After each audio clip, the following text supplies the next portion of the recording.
Welcome to the latest episode of The Claw's Corner. As most of you know, my show mainly consists of people in the entertainment industry. They include actors, directors, producers, musicians, and authors. Someone recently asked me, who do I have on my show? Only entertainers? I replied, no, anyone with an interesting story. This describes my next guest perfectly. She is a registered nurse that recently became a transformational life coach. Here to talk about what exactly that is, how she became one, and much, much more is my friend Marilyn Mangini. Marilyn, how the hell are you? I'm pretty good. I'm pretty good. I'm glad. Yeah. I like what you said off the air. You said this is like making your debut on the Johnny Carson show. So Yeah. Dating myself a little bit with the Johnny Carson reference, but I think the only similarity between me and Johnny is we both have white hair. That's about it. I've never been on a podcast, so this is kind of exciting. I don't really know how all of this works, but I'm thrilled to be here. Thank you so much for inviting me. Oh, you're very welcome. And this is my 250th show, and I really have no idea what I'm doing either. So let's just have some fun. Sounds good. I'm in. All right. So we'll start with this. I mentioned in the intro that were a registered nurse, maybe you still are, but you became a transformational life coach. What exactly is that? Okay, so I am a registered nurse and I'm still practicing as a nurse. I have a couple of different per diem jobs. I became a certified nurse coach, and a certified nurse coach is a registered nurse who goes through specialized training for additional training in the coaching mindset. It is accredited. I am certified, and using that, if I practice as a nurse coach, I can practice only in the states of which I'm licensed as a nurse. Mm-hmm. So being a transformational life coach allows me to work in any state, but it's the same principle. And a transformational life coach is somebody who, it's not therapy, it's not, we're not going into your past and digging all that stuff up. A coach, a nurse coach, is a partner in your wellness journey. It's somebody who helps you realize your own potential for healing. I'm not the expert on you, you're the expert on yourself. And so what I do is I listen, I ask, deep questions. I get curious about why we do the things we do, what gets in your way, what are the mindsets we have. We all have self-limiting, well, a lot of us have self-limiting beliefs, Mm-hmm. things we tell ourselves about what we can and cannot do. Mm-hmm. And when you start to, they're not true, but we start to believe them, and then we limit what we're capable or what we believe we're capable of doing. But if you don't have a limit, if you say, why not me? Why can't I do this? There's really no limit to what you can achieve. And so that's coaching is a lot of mindset work, just opening up your mind to, I can do this, or why do I think that I'm not good enough for this, or why do I feel like I don't deserve this?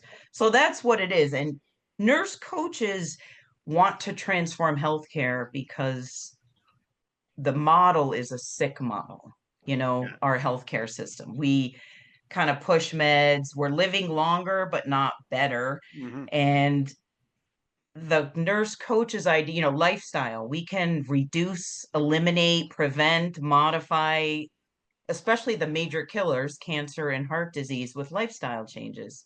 Yeah. So it's just, and it's hard. It's not easy. It's not, it's easy to say, oh, just stop eating this or stop doing that. But that's, we get into patterns. So Yeah. we help to break the pattern and change the pattern and, approach our clients in a non-judgmental way of just like, I'm just like a partner on your wellness journey. Yeah. That's my hope. That's my goal. Yeah. Well, I'm glad you brought up 2 points that I want to go over because one, you've known me since I was first, second grade. We've known each other for at least 40 years, I think.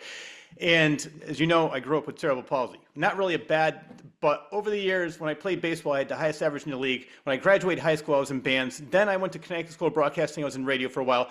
After that, I did stand-up comedy. Then I did motivational speaking. I was in, I wrote a book, and then I'm trying to remember all the things I've done. But I wrote a book, and now I'm doing the radio show again. So it came full 180. But everybody says, why do you do all these things? I'm like, why not? Why should I put limits on myself? As long as and that's not even what I do for a living. I'm a financial advisor and I do very well at that. I've won many awards. So when I'm in my real job that pays the bills, I'm doing very well. But I'm just mentioning all the things I do for fun because I think that people, as you mentioned, get stuck in that routine and that pattern. It's like, wake up, eat, go to work, come home, watch TV, eat, go to bed, wash, rinse, repeat. And then you need to actually live your life instead of just going through the motions.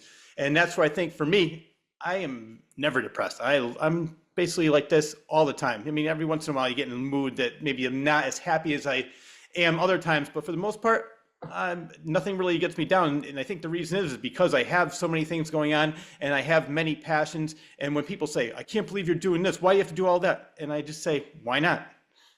So what you were you always like that?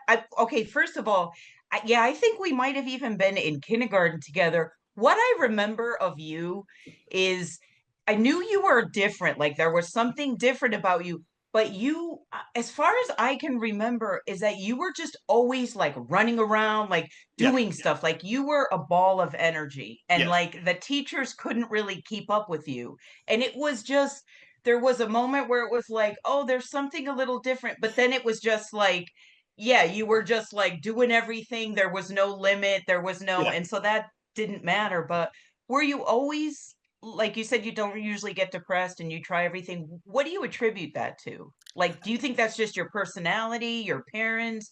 You went through a hard time and you came out of it, or you just genetically, that's just how you were programmed? I think Like, it's a mixture of everything because one, when I was born, I was like, for the most part, the left side of my brain is completely dead. So when it happened right when I was born, so the right side took over for the left, and that's why I'm not brain damaged. Even my doctor said, you should be a vegetable. I can't believe I was given the last rates 3 times.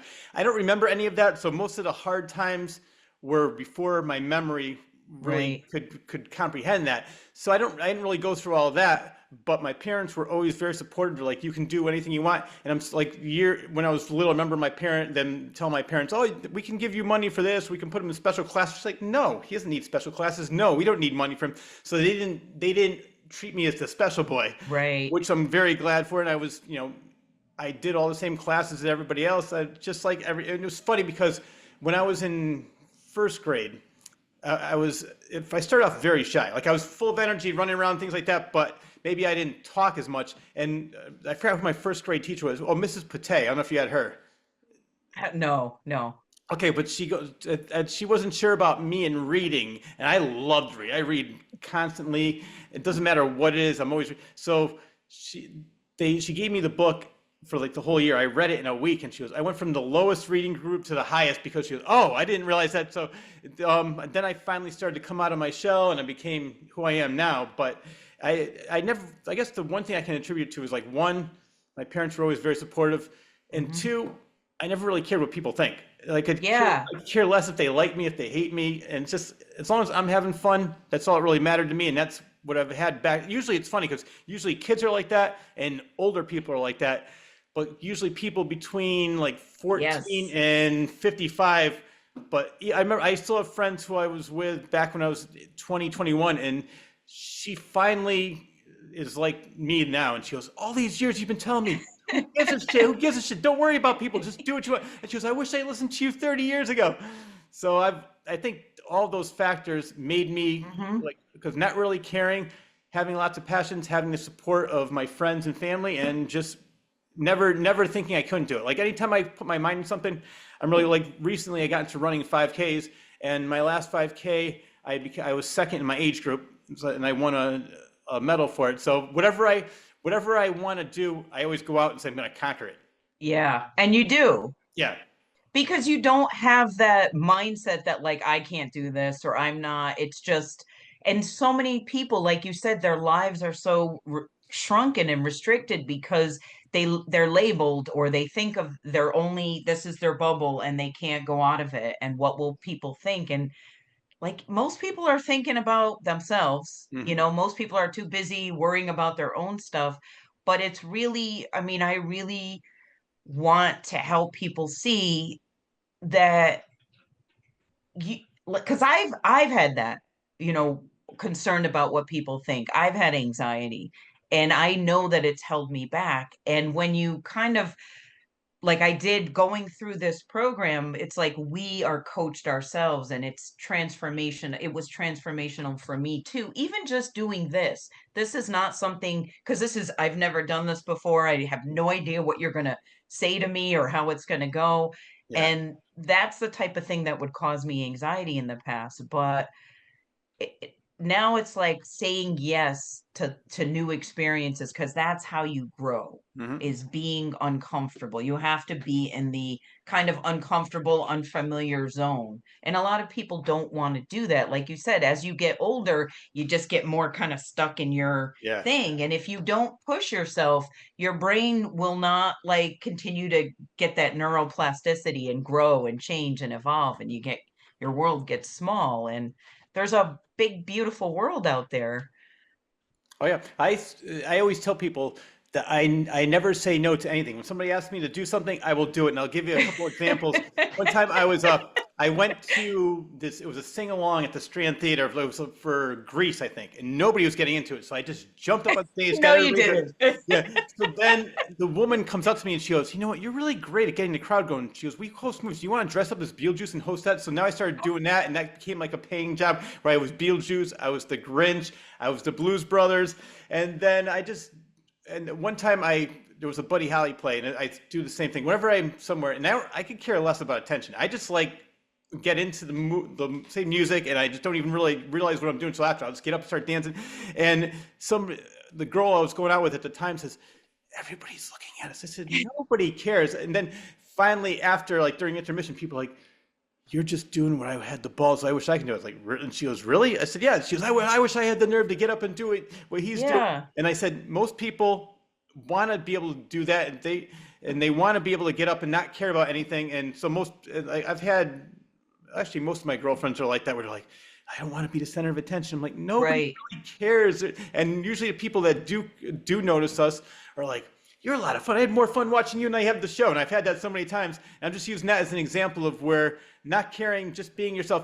I remember like I was like 23, 24. I've had friends say, "Oh, I guess I'm just going to go home and watch TV." I said, "Why?" "Well, I'm getting older now." I said, "Just because you're getting, first of all, like 24 is not old. Second of all, don't live the life that you think is expected of you. Live the life that Yeah, as long as you're not neglecting your responsibilities, you can right. still have fun." Like for me, I told you I have a job that pays the bills, but I do all these things. I have a lot of free time before work, after work. You can make the time to do something. When people say, "Oh, I don't really have time for this," well, how many hours did you sit scrolling on your phone? How many hours did you watch Yeah, going through every YouTube video on TV?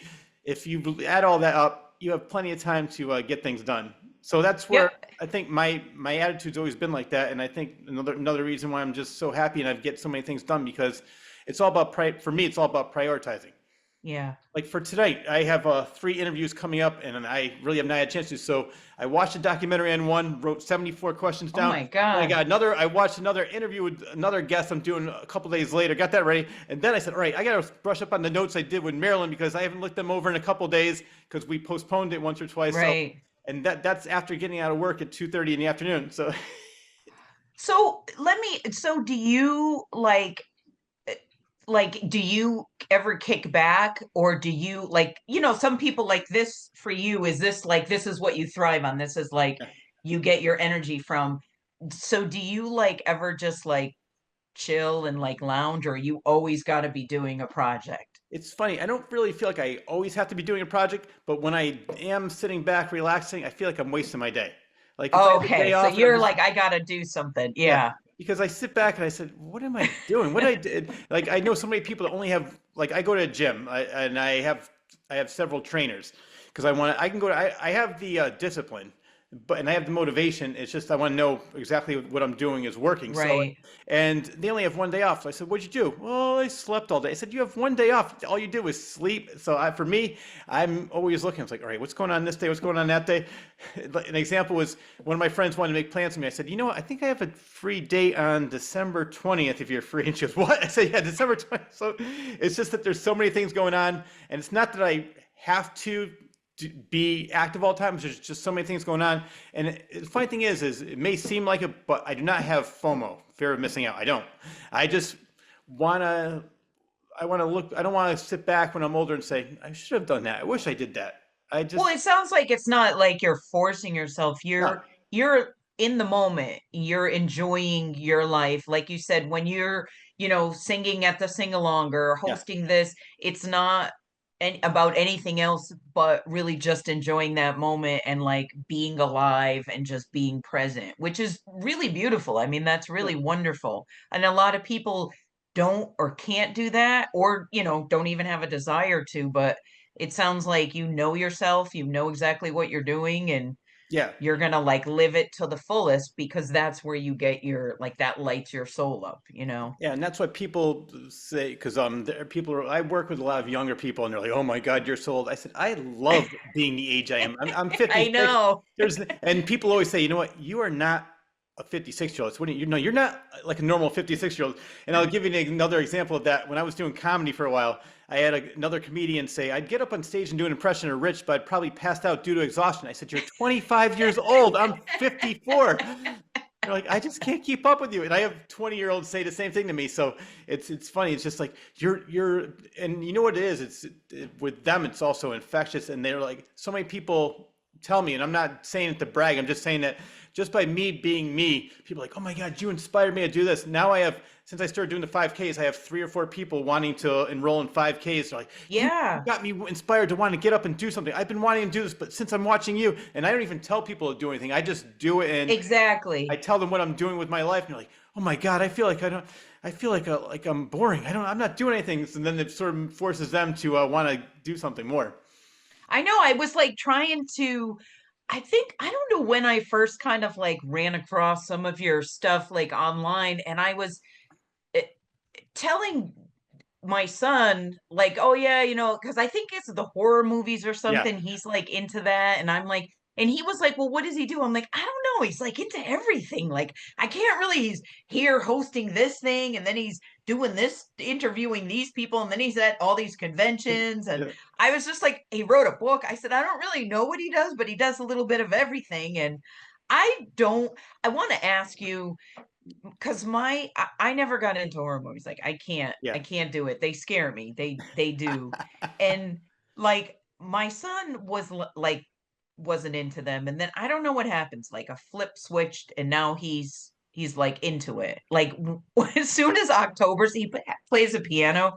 As soon as like October hit, he was playing that Halloween song, I love that. that Yeah. over and over like but to be in your house just doing your daily tasks with that music playing in the background, I kept waiting that like somebody was gonna assault me or something, but I don't I was like, it is so unnerving. Can you stop playing that theme song? That I don't know what it is. Michael Myers. I don't know Yeah, what Michael Myers. that's yeah, that ding, ding, ding, like I was just like, oh my God. But what is it about like the gore and the horror? Like, do you like the gore or you like the psychological horror? Like, I want Both. to understand what I like true crime, I like that but too.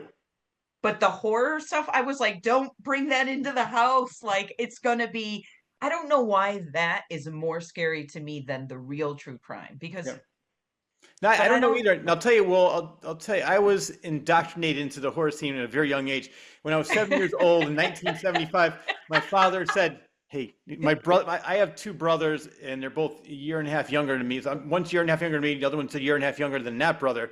So I was 7, one was 5.5, the other one was like 4. And they're like, hey, you want to go see Jaws?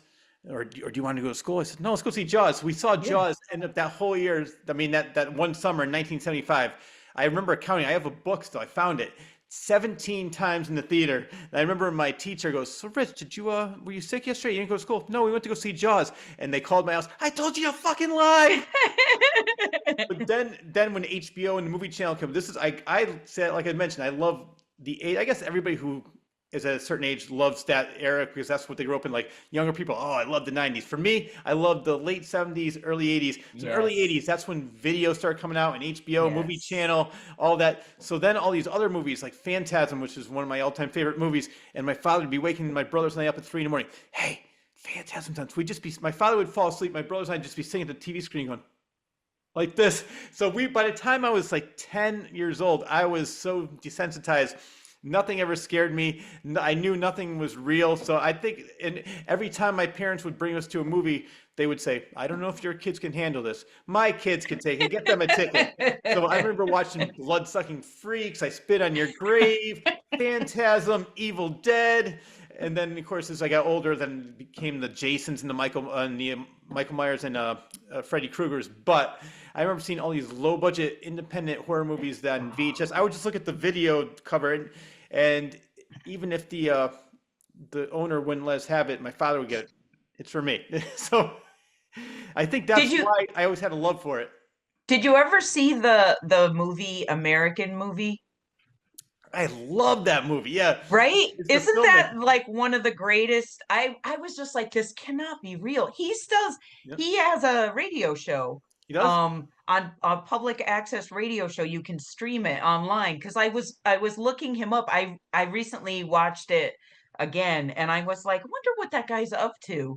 And so he does some public radio. They do like little stuff, and I was like, okay, so he's still doing his thing. He was so committed, like Oh my God, yeah. I was just like the vision and the characters, the mom. Oh my God, what a great documentary about a movie. I What loved a his great grandfather. It's all right. It's okay. Have Jesus something to. told me.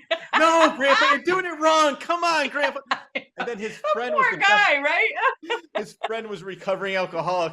He won the lotto or something. Let's go buy some beer.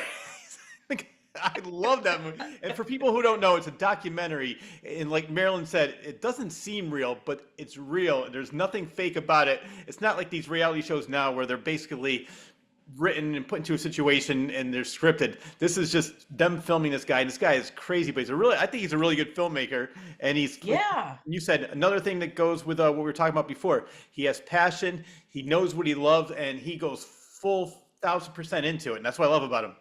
Yeah, his vision. I mean, he really knew what he wanted and he Yeah, was dedicated. It just I don't know, it was just one of the most like one of the best things I've seen. And what they're out in like where, Wisconsin or yeah, Nebraska or somewhere like out in the out in the sticks. oh yeah, I, that is definitely worth seeing. That's a classic. Yep. That really American is. movie. People have not seen it. I bought that sight unseen. I just saw the cover. I read it. I said, I'm going to take a chance on it. And Yeah. I've watched that probably at least 20, 30 times over Yes. the last, I think it came out 2005, whenever it came out, mid 2000s, early 2000s. I love that movie.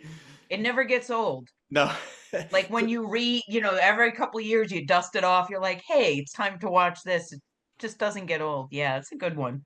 So I'm for you, glad you've seen it. oh yeah. Well, for you, so what are some of your passions? I like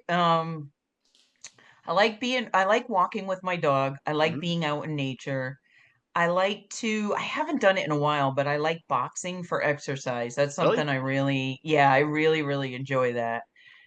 There's nothing like wailing on the bag after it's a great workout. It just really is. So, I love dancing. I don't mind cooking, like putting on music, cleaning my house. Right now I'm doing I work at an assisted living. I have a coaching business and I teach one night a week. I do like psychiatric nursing, adult nursing Hmm. for LPN program. So that's kind of fun. That's new for me. So Yeah. I'm trying to find my way around that. And every once in a while, if I can find a part, I like to act. And Yes. I haven't really, I used to take acting classes and be a lot more active. Last year I was in a play about the witch trials. Oh, I I saw want to that on do, Facebook. yeah, I want to do more of that. If a character, like if something speaks to me, I'll do it. I don't like to be the main character, but I like to be sort of like the odd neighbor or the, slightly unhinged, just something subtle, but something I could sink my teeth into. So that's something, and I like to write. Those are things though I've been getting back in touch with things that I like to do, but I hadn't done them for a while, and I don't know why. I know this was kind of a difficult year for me. I lost my dad in the summer. I'm So it sorry was, about that. yeah, I'm trying to like move through that, and Yeah. it's just a weird thing. Like, I don't know, I don't like it. The grief just kind of hangs around and comes up. And so I think I have been not like I'm doing great. I'm doing a bunch of things, and then it just kind of hits me and I slow down. So Yeah. moving through that has been challenging, but I guess no matter what happened, like people talk about seasons now. I Yeah. guess I'm in a grief season or a sad season or seasons of our life.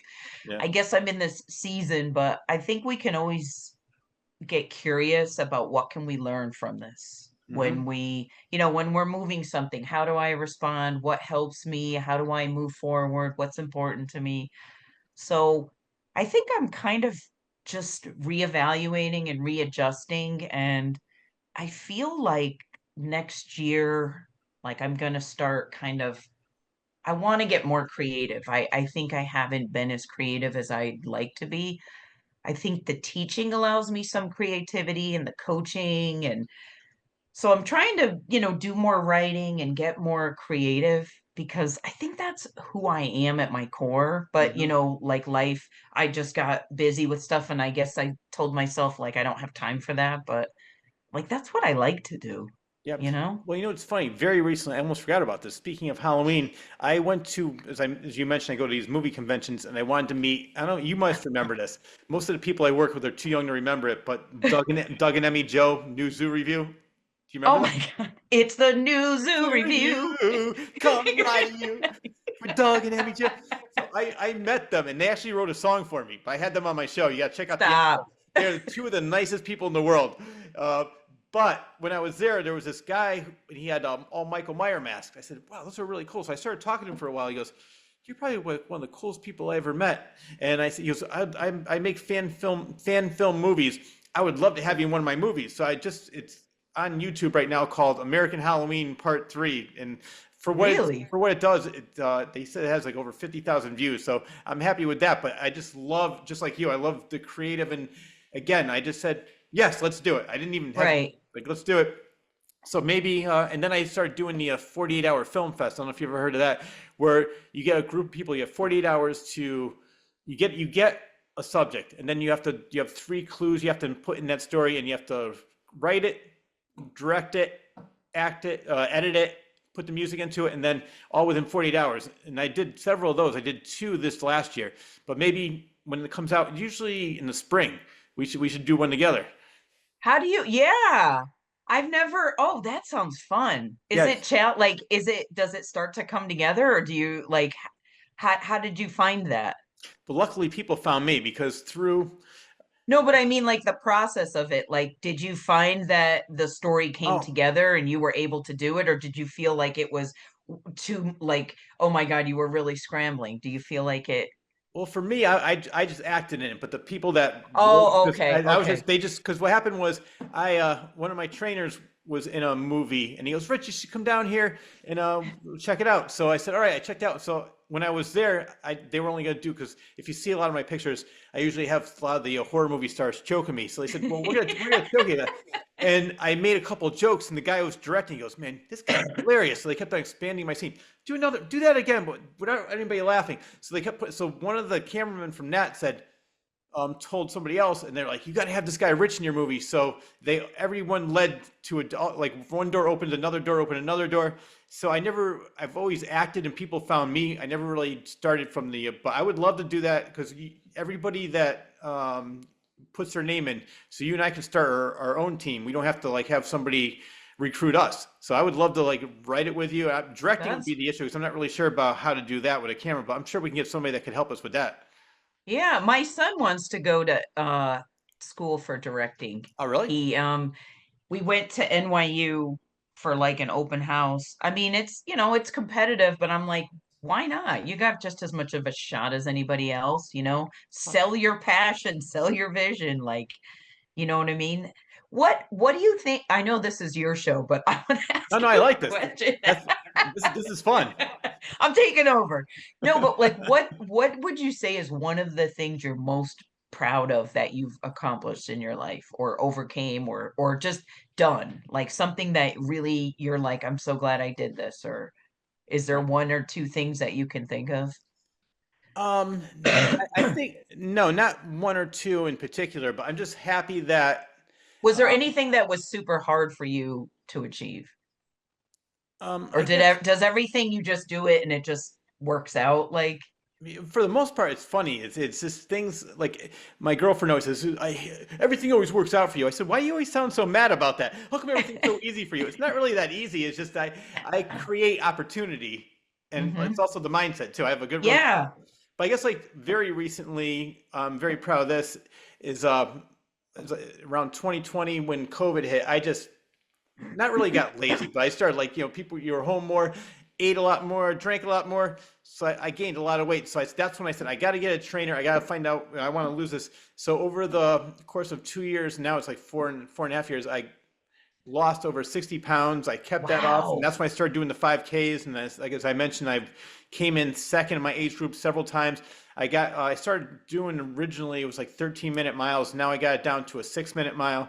So stop it. yeah, right now I think that would be maybe not what I'm most proud of, but I'm very happy that I did that and I'm able to Wow. maintain that because it's so Yeah. easy to get back into that routine. As what you mentioned before, it's like you have to find something and you can so easy to fall back in that routine of like, this is what I used to do. So like for me, I said, I think discipline beats motivation every time. You can Yeah. have all the Yeah. motivation in the world, but if you don't have the discipline to actually get up and Yeah. do it and say you're going to do it, then you're easily going to, because it's so easy to say, oh, I could do that. I could do that. Well, then don't just say it, do it. Right. Yeah. And a lot of times that can be tied into like what your goal, like, why do you want to do this? Like you want to lose weight, you want to feel better, you want to have more Yeah. energy, or you're concerned about health. When you tie it into the value that you have or the thing that's important to you, Hmm. sometimes that's what can help make it stick as opposed to just like, oh, I want to look good. But Yeah. it's usually deeper than that. You want to feel good. You want to have more energy and I like what you said, how things work out for you. That is, I don't know. Some of it sounds like woo woo mystical or whatever, but I do believe in the manifestation and the belief. Like if you're going out and you're trying something and you don't have the thought, oh, this isn't going to work out or this is going to be terrible or whatever, and it does work out. You Yeah. know what I mean? Like you're not even putting that out into the universe, Yeah. which I think is like it exemplifies that. It's hard for a lot of people to do, but it seems like that's just you Yeah. know what I mean? And that I think that's a real gift. That's a blessing. Everything I did, I created the opportunity and I went in there saying, what have I got to lose? I mean, I don't really have any experience in any of this, but I'm just going to jump in there full force. And I did very well at everything I wanted to do. That's amazing. Like do you like to me because I don't have I had to learn that. I had to cultivate that is something I work on.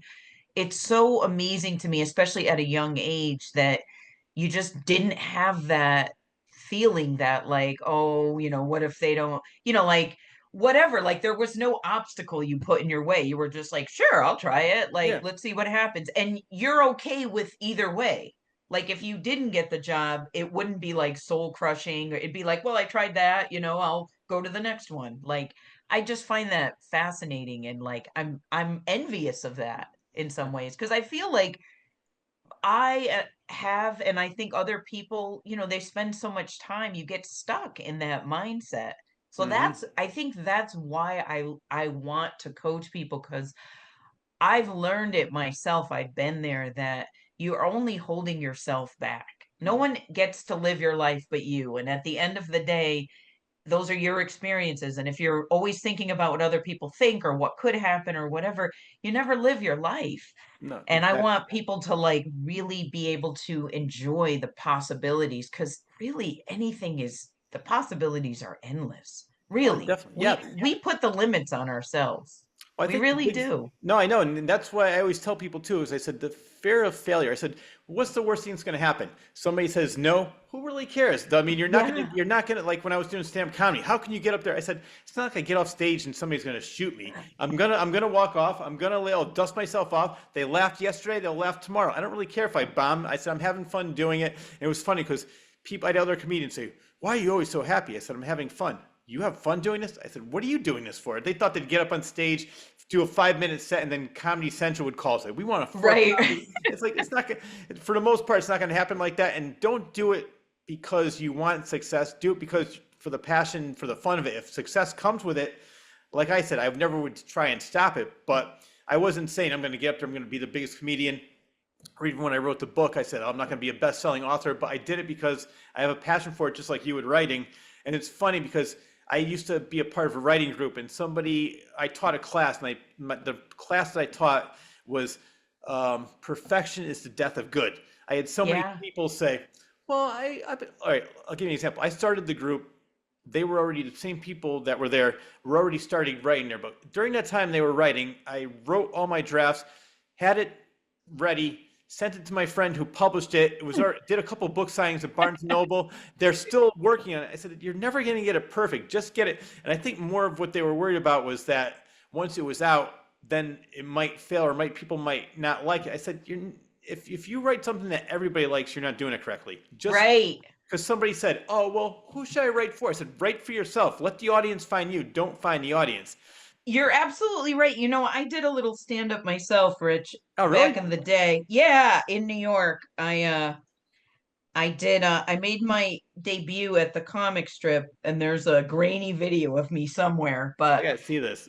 I did I think I was pretty funny, but I didn't do it a lot because I did have a lot of anxiety, but I knew when I was when I was doing what I thought was funny, when I was true to myself, Yeah. it went over. But when you try to play to the audience or try to give what you think they want, it's not authentic and it falls flat. But when it's good, oh my God, it is so good. But when it's bad, I don't like that feeling where it's like crickets.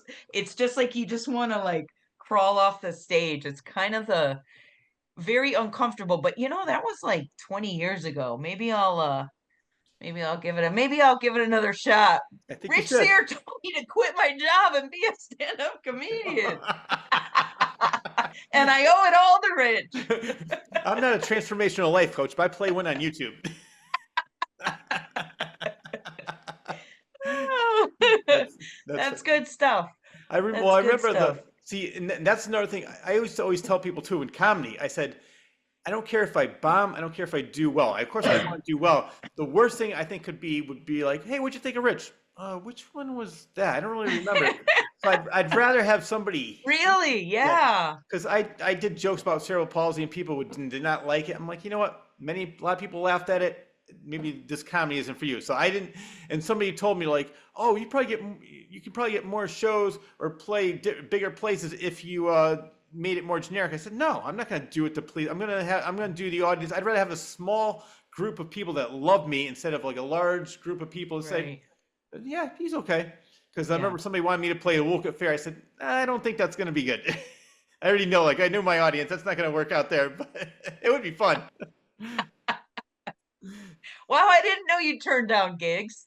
I only turned down two. I'll tell you, one was Woke at Fair, and the other one was it was at a Buddhist temple. And I said the lady was so nice because I went to, I just wanted to A check it out. Buddhist temple. Yeah, it was in New Hartford, and I'm not really a religious person, but I saw an interview with the Dalai Lama. I said, I love this guy. He's got such a Right. great outlook on life. And one of the things Yeah. he was saying, he goes, I bet you since you're a Buddhist, you want everybody to be a Buddhist. He goes, no. He goes, like when you go to a restaurant, not everybody has the same meal, but whatever gets you full and gets you to where you're supposed to be, I'm happy for you. I said, I love that mentality. Yeah. And then somebody asked him, well, because he's really big in science. They said, well, if science proved everything you believe is wrong, what would you do? He goes, I'd go with science. I said, I can never imagine any other big time religious leader saying something like that. So it was a Buddhist temple there, and I started going there. They had it was a Korean one, and they had English speaking night on Wednesdays.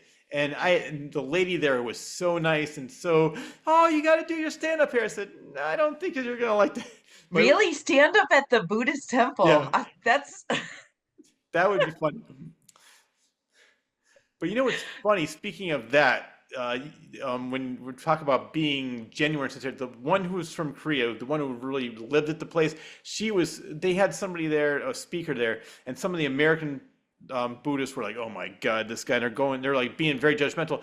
The woman was like so welcoming, so like, oh no, let him speak. We love everybody. And so she was so genuine. And other people who were preaching oh, be genuine, be open to everything. We're like, I can't believe what are they having him talk for? He's stupid. Right. So it was funny listening to that, like, who really talked it or actually walked the walk. Right. Practice what they preached, Yeah, right? yeah. So those are the only two ones I had turned down. Every other show, and I've gotten booed, which is funny. The one time I did a show, it was the Stop. opening joke, and I just kept on going, and I laughed so hard. That's actually one of my fondest memories. This is great. So So never what really. did you see Baby Reindeer? Baby What, Reindeer. what's Did you that? see Baby Reindeer, the Is it a, show on Netflix? oh no, I missed that. You didn't watch that series about it's kind of like autobiographical, but he's like a fringe comic or whatever. It's a very interesting story. He's kind of, I don't know, is he's like has this like stalker, but he's engaging with the stalker. It's a very, but it's based on his actual, he's an actual, was this actual comedian, and this was like autobiographical, and it's just a very I gotta check it out. yeah, it's a very compelling story, and it's very like he's very transparent about like some of the things, admitting that he's engaging with this stalker lady, and it's just a very wild tale, but some of his comedy was very like off the, just out of left field, but it's interesting when like an Andy Kaufman or something, I love like Andy when, Kaufman. do you? Yeah, Yeah, that like just like what is going on, right? Like it's hard to tell, is he like is he delusional? Is this an yeah. act? Is this for real? He was It's all in just act. right? His act was so good. I'm sure you know the whole wrestling Jerry Lawler and David Letterman, where if you look up the clip, Andy Kaufman, David Letterman with Jerry Lawler, they're doing this thing, and he goes, I forgot what he said, but he got the wrestler so mad, the wrestler went over and smacked him. Andy Kaufman went flying backwards, and he comes back screaming, swearing, and David Letterman had no idea about this, what was going on. He was so pissed off that Andy Kaufman did that, but. I met the Jerry Lawler at one of these conventions, and I was talking to him. He goes, they practiced the whole night before doing this whole thing, but it was so real that Unbelievable. yeah, they had a wrestling match. They were promoting a wrestling match. That's when he got into wrestling, and he was mostly wrestling women, With and yeah. so which was hilarious. But and they thought it was so real. The mother, Andy Kaufman's mother, said, "I'm gonna sue you," and he had like, "Mom, this is all a joke. I'm not," because they pulled him out. And he was in traction. He couldn't walk for a while. They're like, "Mom, this is all a joke. I'm just kidding." And then when he had cancer, people were like, "Oh, now you got the cancer." He goes, "No, like, I'm actually serious this time." Yeah, sure you are, Andy. Yeah, the boy And who then cried wolf. I couldn't, I mean, that type of humor, like I couldn't, I couldn't pull the wool over, like I couldn't do that because like you said, it's so real. Like not everybody knew, and people were like, I don't think I could do that because I think it would blur my own mind of like what is real and what isn't. Like it's a weird area to be in. yeah. Yeah. Well, I love too, because then I'm sure you know about Tony Clifton. That was his alter ego, the lounge singer. Yes. Yeah, like what is that? And then What what is happened was that? he would go on these shows, and I mean, in real life, he didn't smoke, he didn't drink, but then Tony Clifton would be smoking, drinking. So everybody was in on the act, and they're like, oh, this is just Andy Kaufman. They would hire him. So then he got pissed off about that. So he had his best friend, Bob Zamuda, play Tony Clifton. And then Andy Kaufman would walk out and like, what just happened? So he just Yeah, loved it's to so messing with many people. like layers. It gets like, what is real? I love that. Yeah. Yeah. I love that kind of humor where you're just messing with people and you have no idea, like, is this guy being serious? I have friends that tell me, they're like, I've known you for 30 years. I can never tell when you're kidding or not. I said, I love that.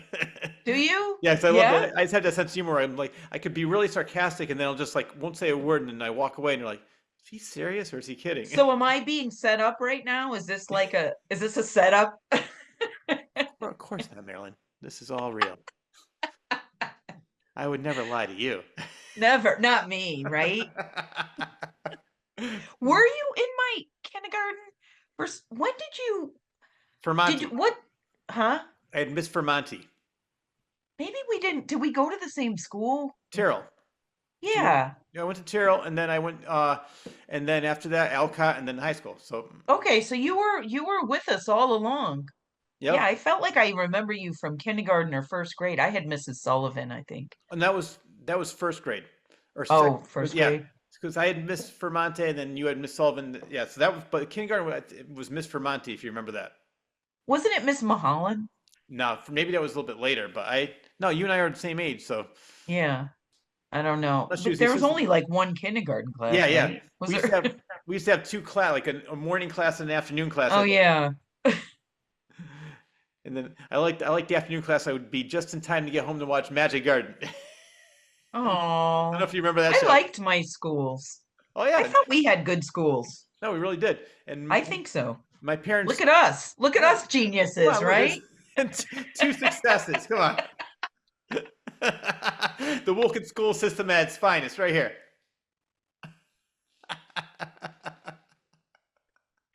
Oh man. Oh, Well, this is fun. yeah, This see, I is told you, fun. and I had no, like I told you, I'll just start off, and then wherever it goes, it goes, and I'm having a Yeah, I great wish time. I had some like really interesting things to say or like, Well, the night you is young. know, We have plenty I of got time.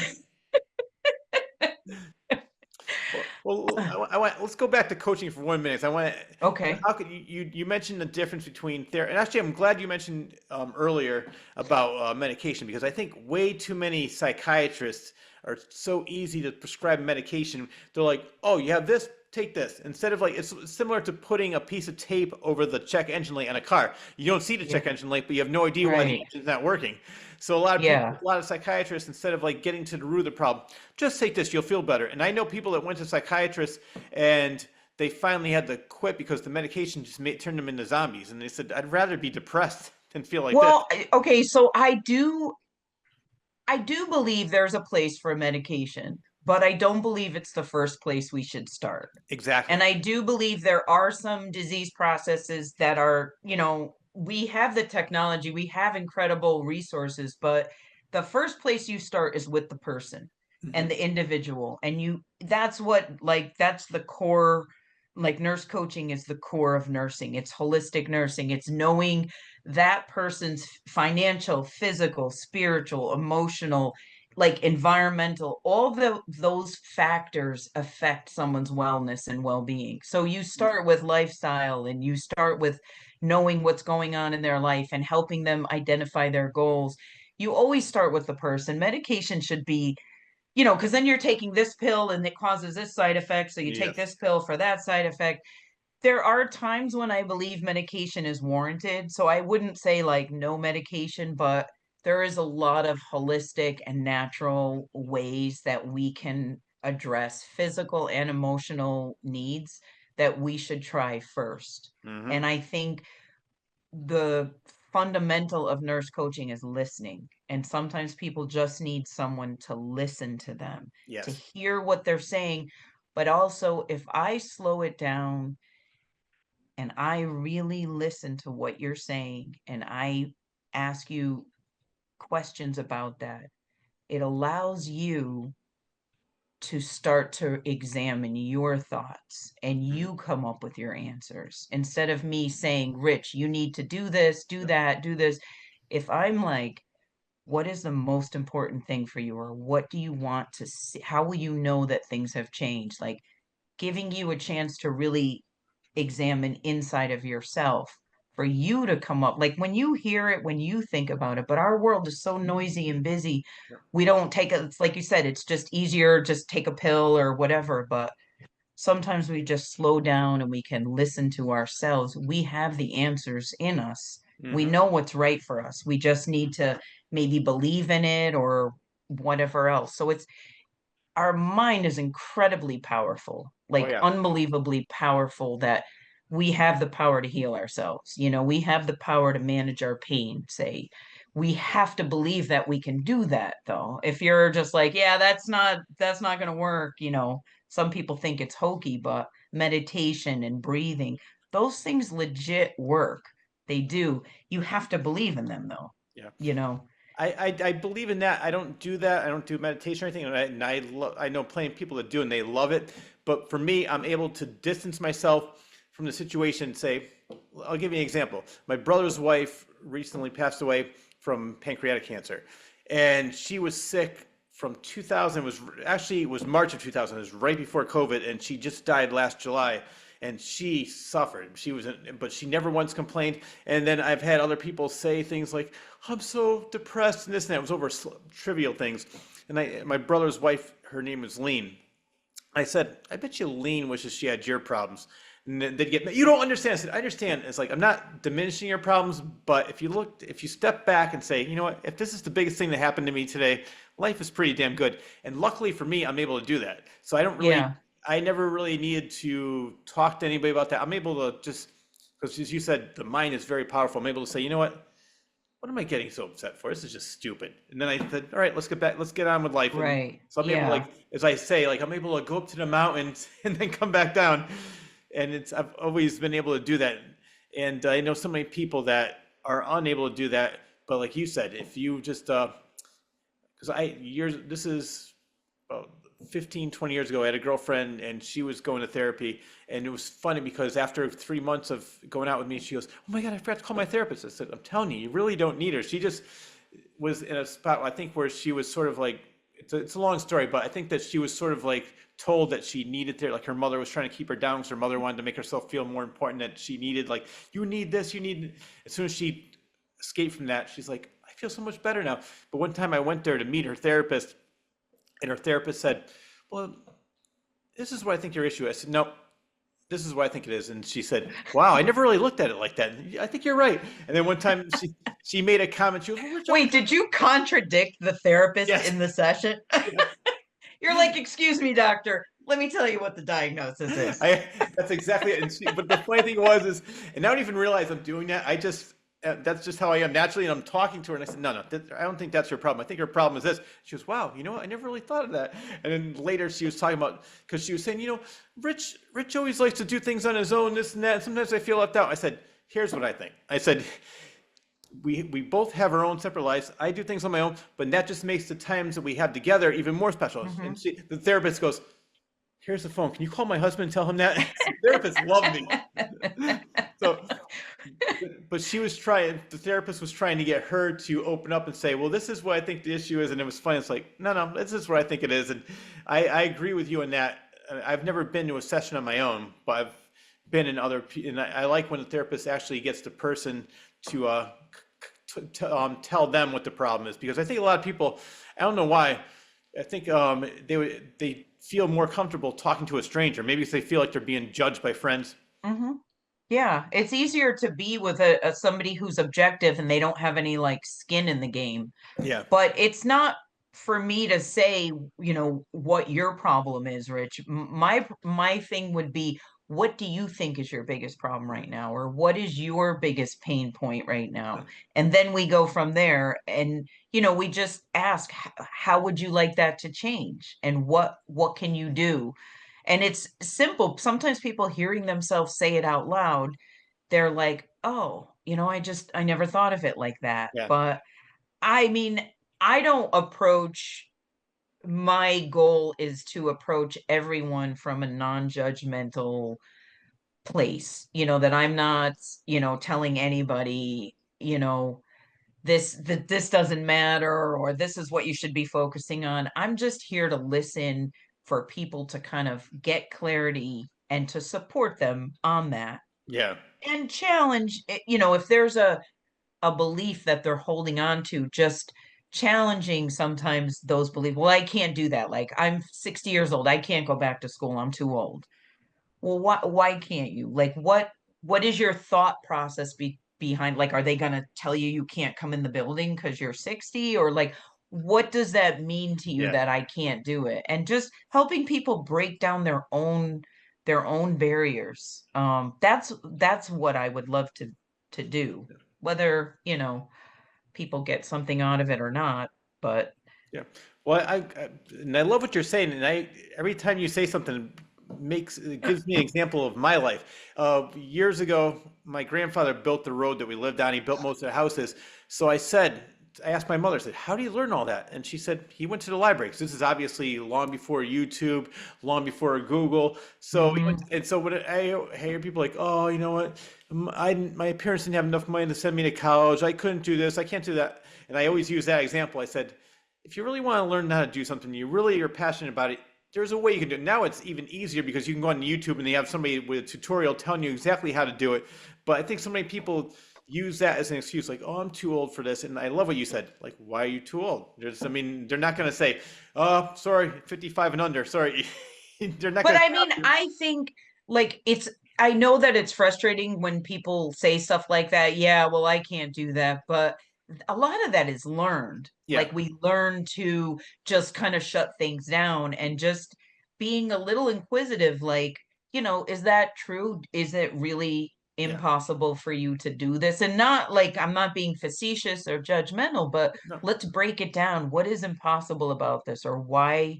And it's true. Sometimes if it's like hypnotism. If you're not in a space to be coached, if you're not open to it, it's not going to have an effect. You have to be willing to be open to the fact that I have opportunities and I can change things. But some people are holding on to those things really tightly and they're not ready. Yeah. And you have to want to enact the change, you Yeah. know? And for me, I mean, it's not really like that anymore, but maybe when I was younger, people would say, oh, let me get this fixed. They'd see my hand. I said, no, I could do Yeah. it. The more people said I couldn't do something, the more I wanted to prove them wrong and Yeah. show them. So it actually gives me inspiration to say, no, I'm going to show them I could do this. So and the funny thing is I don't, as I mentioned all the stories of how I got to where I am now, I wasn't trying to prove to anybody. It was more just like, right place, right time, opportunity was there. I went for it.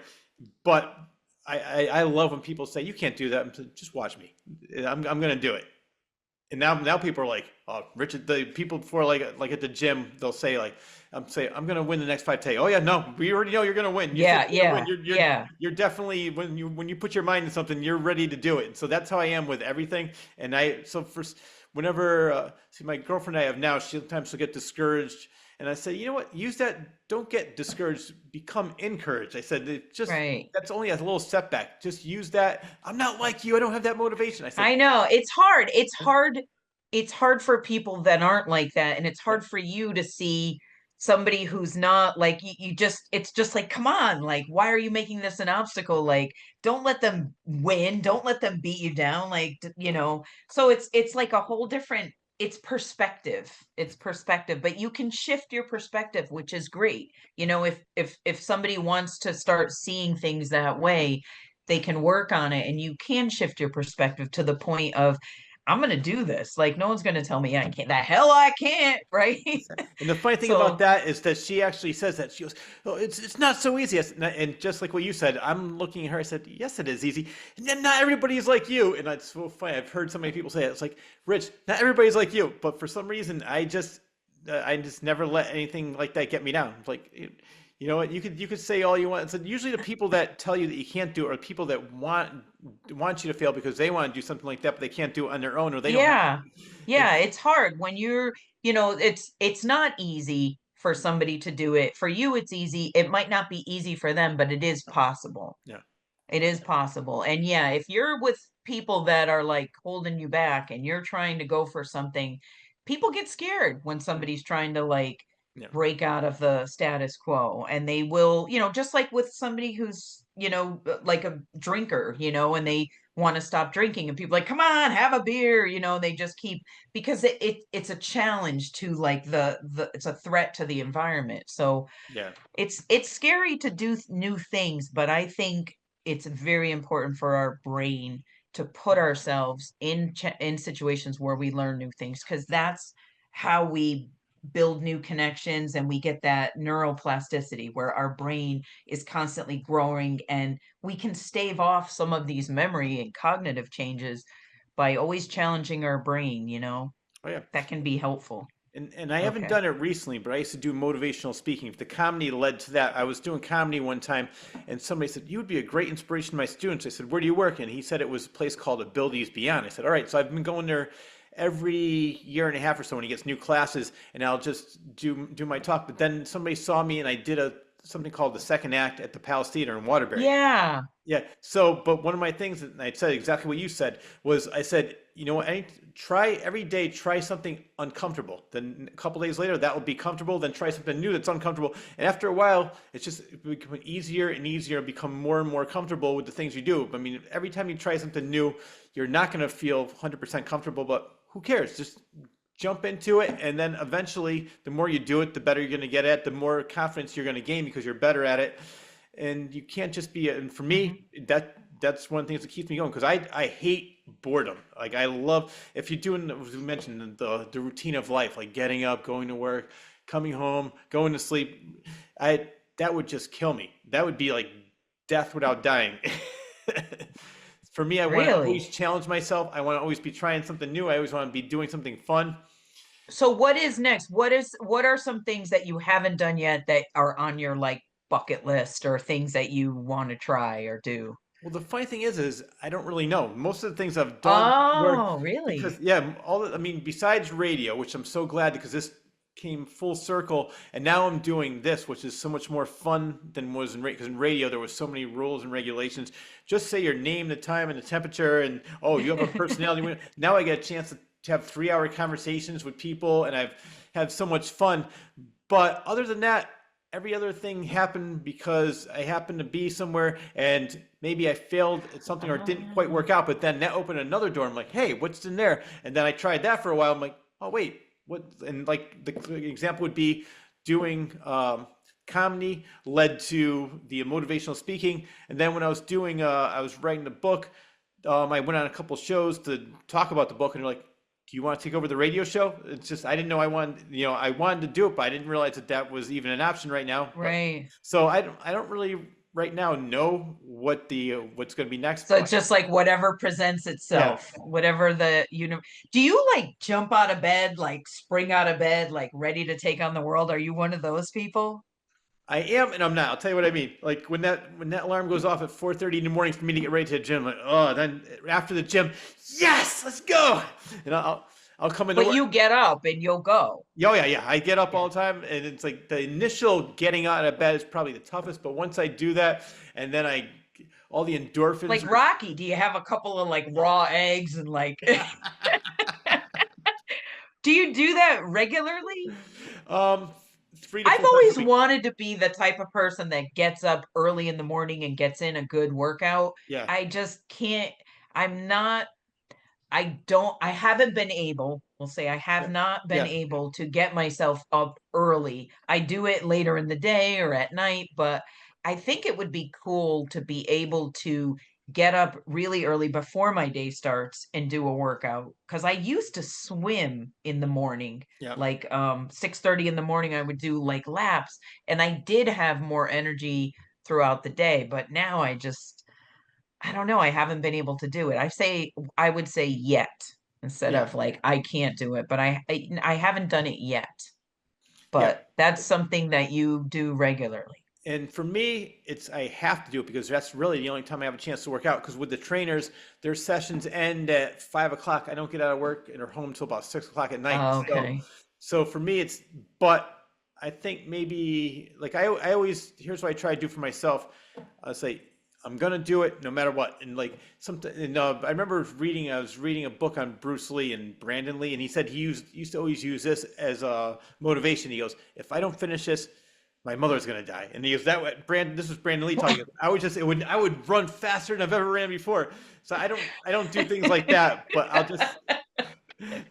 I just use little things where like, I'm doing it no matter, and then like I feel if I don't do it, say if I say I'm gonna do something and I don't do it, I feel like shit.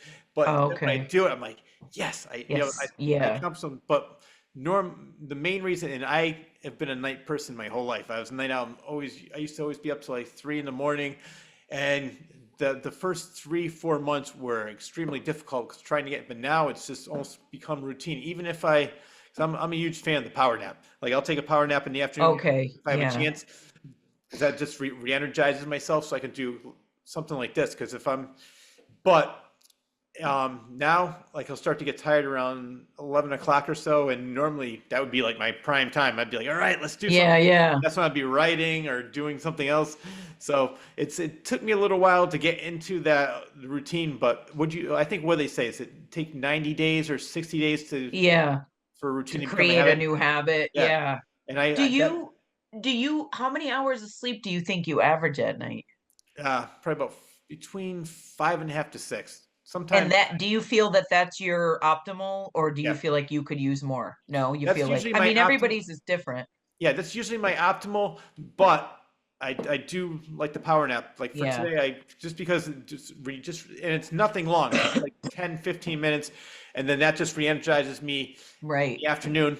But sometimes if I don't have that, I'll get tired even earlier. But if I go to bed too early, I'll wake up wide awake at 3 o'clock in the morning because Oh, I'm always yeah. used to getting that 5.5 to 6 hours sleep. So I don't think I need more than that, and I always Wow. feel good when I have just that amount of sleep.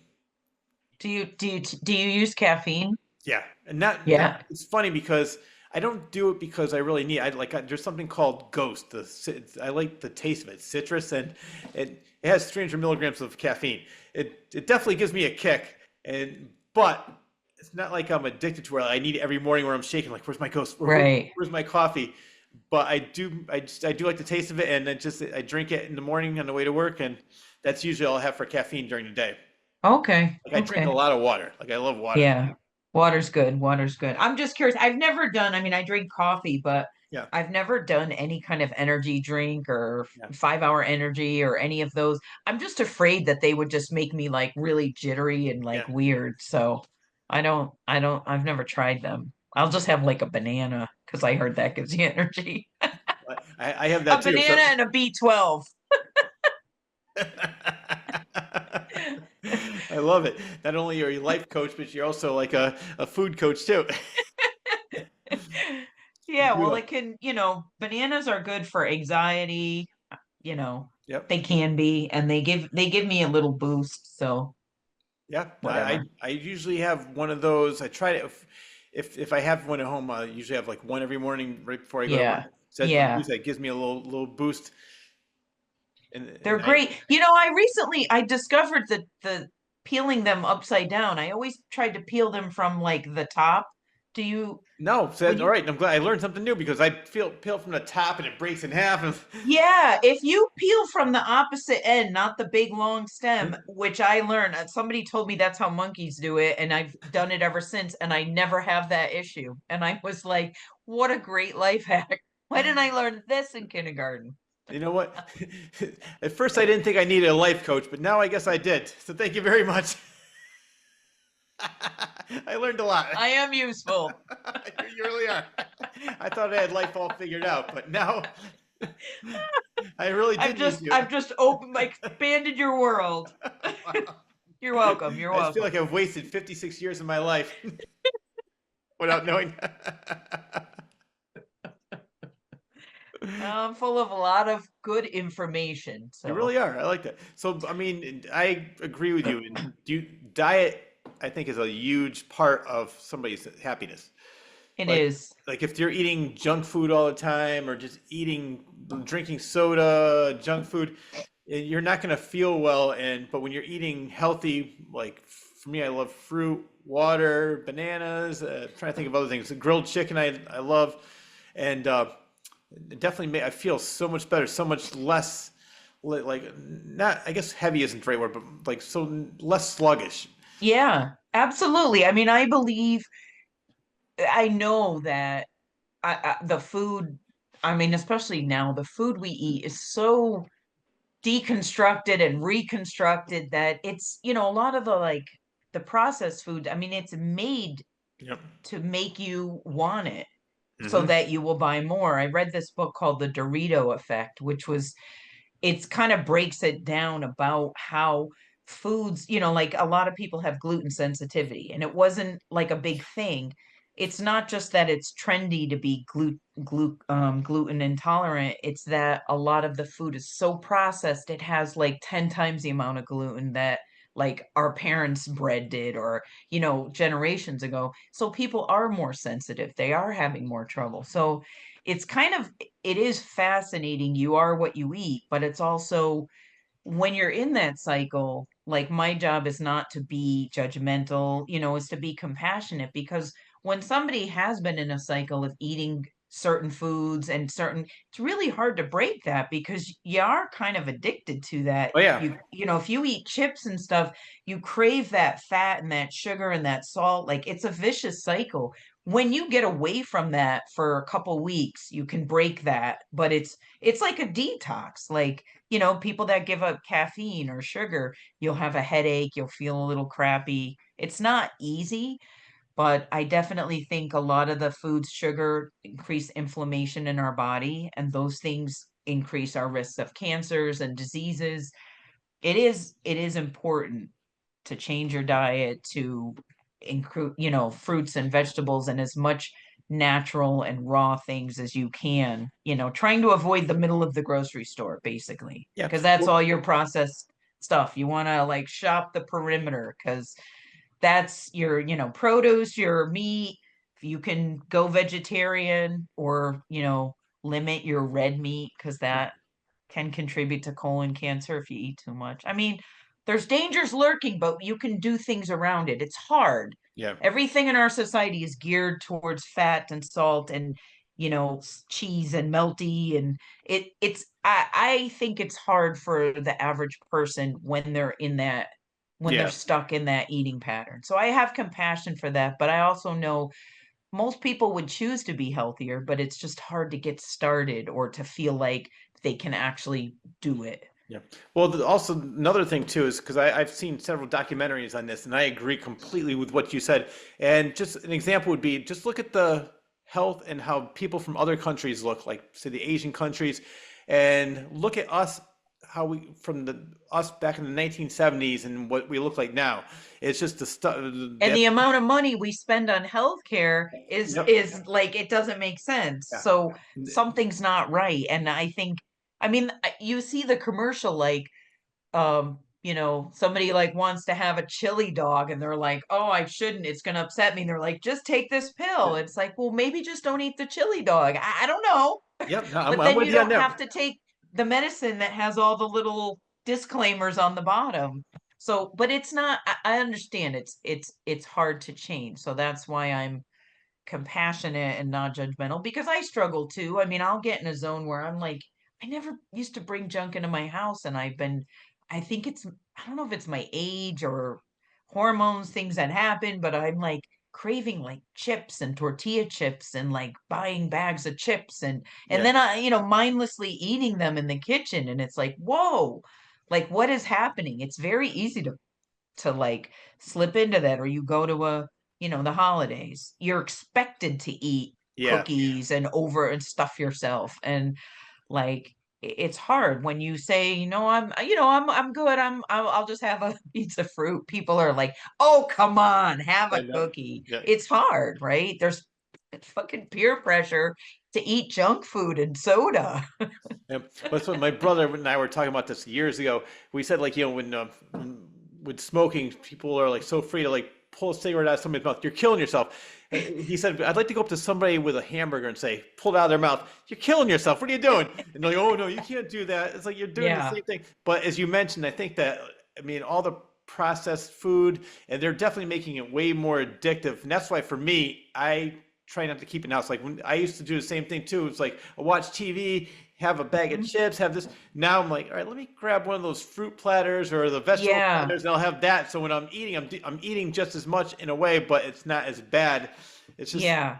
so if I have it in the house, I would probably do the same thing too. It's like, oh, let me and like you said, Exactly. And if you put the, you know, fruit platter in the front of the fridge or yeah, on the counter, you're more likely to like grab an apple or grab yeah, some pineapple or whatever when you're hungry, and it's going to keep your blood sugar stable. You've got fiber plus the sugar so that it's, you know, you're not crashing and spiking like with just those carbs, you know, yeah. but they make it and it's more expensive to eat healthy, you know. Well, that's the other point I was going to make. This is one of the documentaries I saw.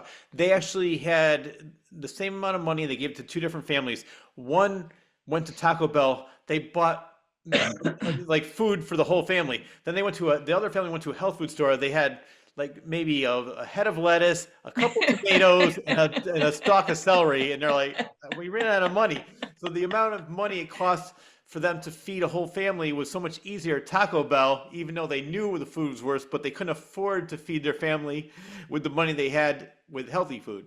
Yeah, and that like that is kind of that lends the question of like disparity and like how is, do some people have better, outcomes because they have Hmm. availability of those resources? Like, they say, in the, I don't know, there was like I took a nutrition class once and they were like, it's easier like in the neighborhood, like in the ghetto, Yeah. in the hood. It's easier to buy a gun than it is like fresh fruit at, you know what I mean? Because like a lot of the stores, that's just not available. Hmm. So I don't know how, if we put more money into prevention, if we move that, that's what nurse coaching wants to do is prevent this Yeah. so that the money that you're spending on all these diseases, but there's also an invested in interest with insurance and big pharma. Yeah. They have an interest in keeping people sick. Well, I'm not a conspiracy theorist at all, but actually, I worked with your mother at Rite Aid. Yeah. So I worked with so many pharmacists over these. I worked in 10 different Rite Aids and I've worked in 4 different CVSs. And every Wow. pharmacist said the same thing. They're like, they don't not want you cured. They want you healthy enough where you need more medication. They never, because they're like, if they're cured, they're out of business. The pharma and the insurance Right. companies own the world. And Yeah. if they, let me, and I think it's kind of funny too. And like I said, I'm not one of these conspiracy theorists. I just, Right. Right. and I just want to clear that up right before I say what I'm going to say next. Yeah. The last thing, I mean, Jonas Salk cured polio, and what year was that? Now they can't find a cure pretty much for anything. I mean, Yeah. there's nothing they could do for cancer. There's nothing they could do for diabetes. It's just that I think that they would go crazy if they found a cure and then they're like, oh my God, this is where we make all our money on medications. Yeah.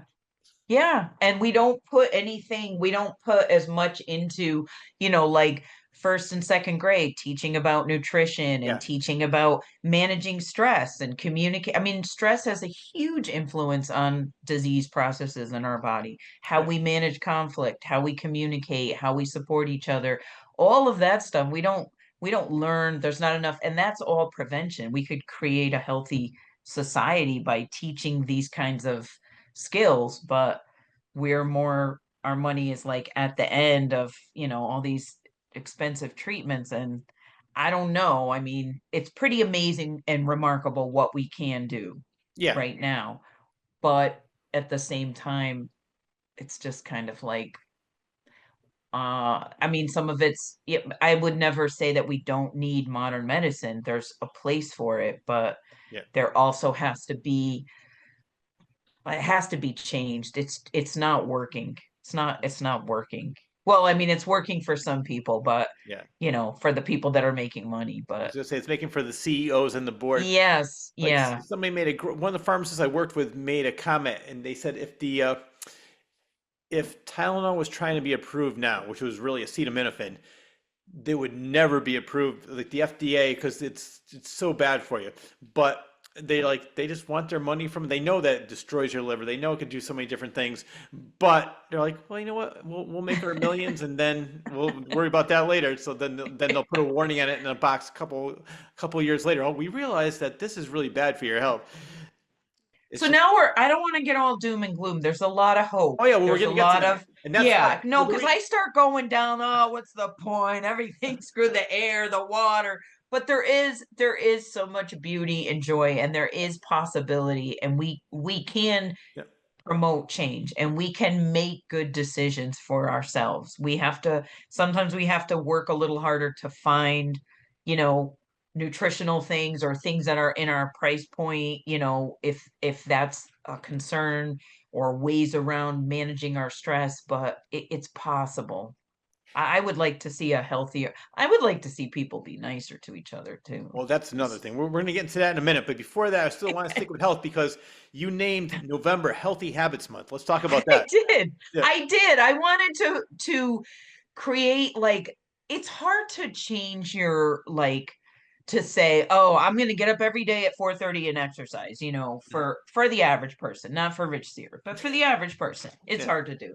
It's nothing So, to it, people. Come on. It's easy. right, come on people, just do it. What are you doing, lazy bones? But I mean, I think if you just every day, if you think about what's one thing I could do differently that would be healthy or that would lead to a healthy outcome. Like instead of going through the drive-through at the, like the pharmacy has a drive-through or Yep. something has a drive-through, instead of going through the drive-through, get out and walk into the store or, take the stairs for two flights instead of the elevator. If you can manage trying to make yourself get a little more physical activity every day or making a choice, instead of butter, use the olive oil or something, make little changes. In addition to, you don't have to change everything all at once, but what are some healthy habits you could do, even thinking differently? Hmm. Just, when you say to yourself, well, I can't do that, or this is too hard, maybe just examining your thought process and like, how can you challenge that thought? Is this impossible? Is there a way I could do this? So that was my goal. And then I got COVID and then I Oh. got bit by my cat and my hand got infected. Oh my So God. my November like blew up on me and I was like, wow. But you know what? Yeah. Honestly, getting back to like, I talked about grief and I feel like my immune system was kind of down Hmm. because I was kind of having processing these emotions and maybe I was more susceptible to kind of infections and illnesses because I was kind of, run down. I do think that that has a lot to do with, our stress affects our immune system and Oh yeah. so my November started off strong, but I hope, there were a couple of people that were like, hey, that's a good idea or whatever. Just you don't have to be like go from 0 to 100 overnight. The thing is to make little changes every day that you can sustain and you just keep going little steps, little steps, little steps. That's how you get for as long as you're making some effort forward, Yeah. because sometimes people are like, well, if I don't go to the gym, 5 nights a week, then I failed. No, maybe you haven't gone to the gym in a long time, and maybe just walking around your block Mhm. after dinner is what you can manage. And then you do that, 3 nights a week. You set a goal, something manageable that you can Yeah. obtain. And then you're like, maybe I can do it every night, or maybe I can go further, or maybe I can go to the gym. You just kind of build on it. But Hmm. it takes practice and just you got to give yourself a little grace because people will I didn't go forget it and then they're just on the couch with the chips, Yeah. you like throw the baby out with the bathwater, but it's always a chance to say what got in the way. Why didn't I get out to the gym? Oh, I didn't feel like it, I was lazy, I my husband had pizza and I just wanted to eat it. Like just knowing this got in the way, what can I do to prevent that from getting in the way the next time? Go Yeah. to the gym right from work because if I stop home and there's something good on the table or I get involved, whatever, have my workout clothes in my car, whatever it is, some little thing to set yourself up for success. It's just constantly, trying to find little tricks to keep you going. Oh, yeah. And everybody that I've ever talked to said, like you said, don't go from 0 to 1,000. Baby steps. Also, having a cheat day is not a bad thing. Taking a day off isn't bad. It's even 20 minutes of just walking outside Mhm. is better than like when people say, "Oh, I don't have time. I only have a half hour." I said, "Well, half hour is better than nothing." So you, Yeah. we mentioned a little while ago. I said you can always, if you prioritize it, you can always find a way to fit something in instead of making. If you make the excuse every single night, that's where you're gonna say, well, maybe you should change something. But yeah, I agree with that. Do something and start slow, and then build. I always like to push myself. I always see how far I can go. It's like, all right, Yeah. I did this. Next time I'm gonna do this. And for me, it's just my own Right. personal goals. But it, I it try to gives set. you a sense of Yeah. accomplishment and you feel good.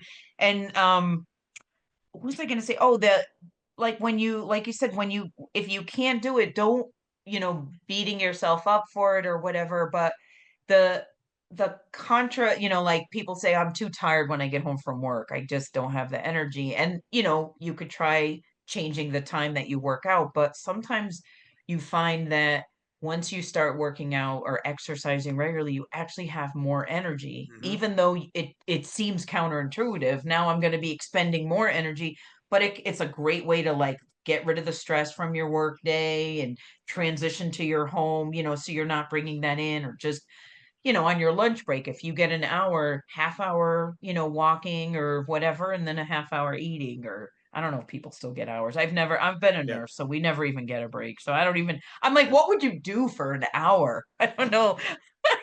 Yeah. I remember getting an hour lunch break, but I haven't had one of those in a long time. But Well, some people get them, and if you can kind of factor in a little exercise, especially if you sit at a desk all day, they say sitting is the new smoking, right? I know. Yes. I remember years ago when I first got out of high school, I was a telemarketer job. That was the worst job ever. Wow. But we had an hour Yeah. lunch, and it was in Cheshire, and there used to be back roads. I used to that's when I was in a band. So I would use that. I would eat really quick, maybe 15 minutes, and then use the other 45 minutes to walk around and reading the lyrics, but it was not just walk around the neighborhood. People thought I was probably some crazy guy talking to myself, but I just wanted to Oh, get. that's right. You're in a heavy metal band, Yeah, right? yeah. And so I said, all right, I gotta learn these lyrics. I have a show coming up. And so I would just walk around the neighborhood banging my head. That's when I had the long hair. They're like, oh my God. Oh, Barbara, that guy's here again. Call the cops. Call the Yeah. cops. Lock the doors. Uh, well, at least you gave them something to talk about, right? Some Exactly. Yeah. excitement in their lives. Oh, there he is. They're looking out the window. It's like, oh, it's 12 o'clock. There he is again. You put quotes in your Facebook, and this pertains to what we were talking about. One of the quotes I wrote down because I love says, "I am shifting my attention from fear to possibility. I redirect my focus from fear of what could happen to positive possibilities, solutions, and things improving." I'm not sure exactly where you got that from, but that is perfect to what you and I are just talking about right now. And shift your possibility to something positive that you can do it. Don't get if you get discouraged, don't worry about it. Just go back to the start all over Yeah. again the next day. Don't just Yeah. because what happens is you take one day off and like, oh, you know what, I'll take maybe the rest of the week off, and then that turns into like, you know what, maybe I'll start after Christmas, Right. after the holidays, and then after the holidays.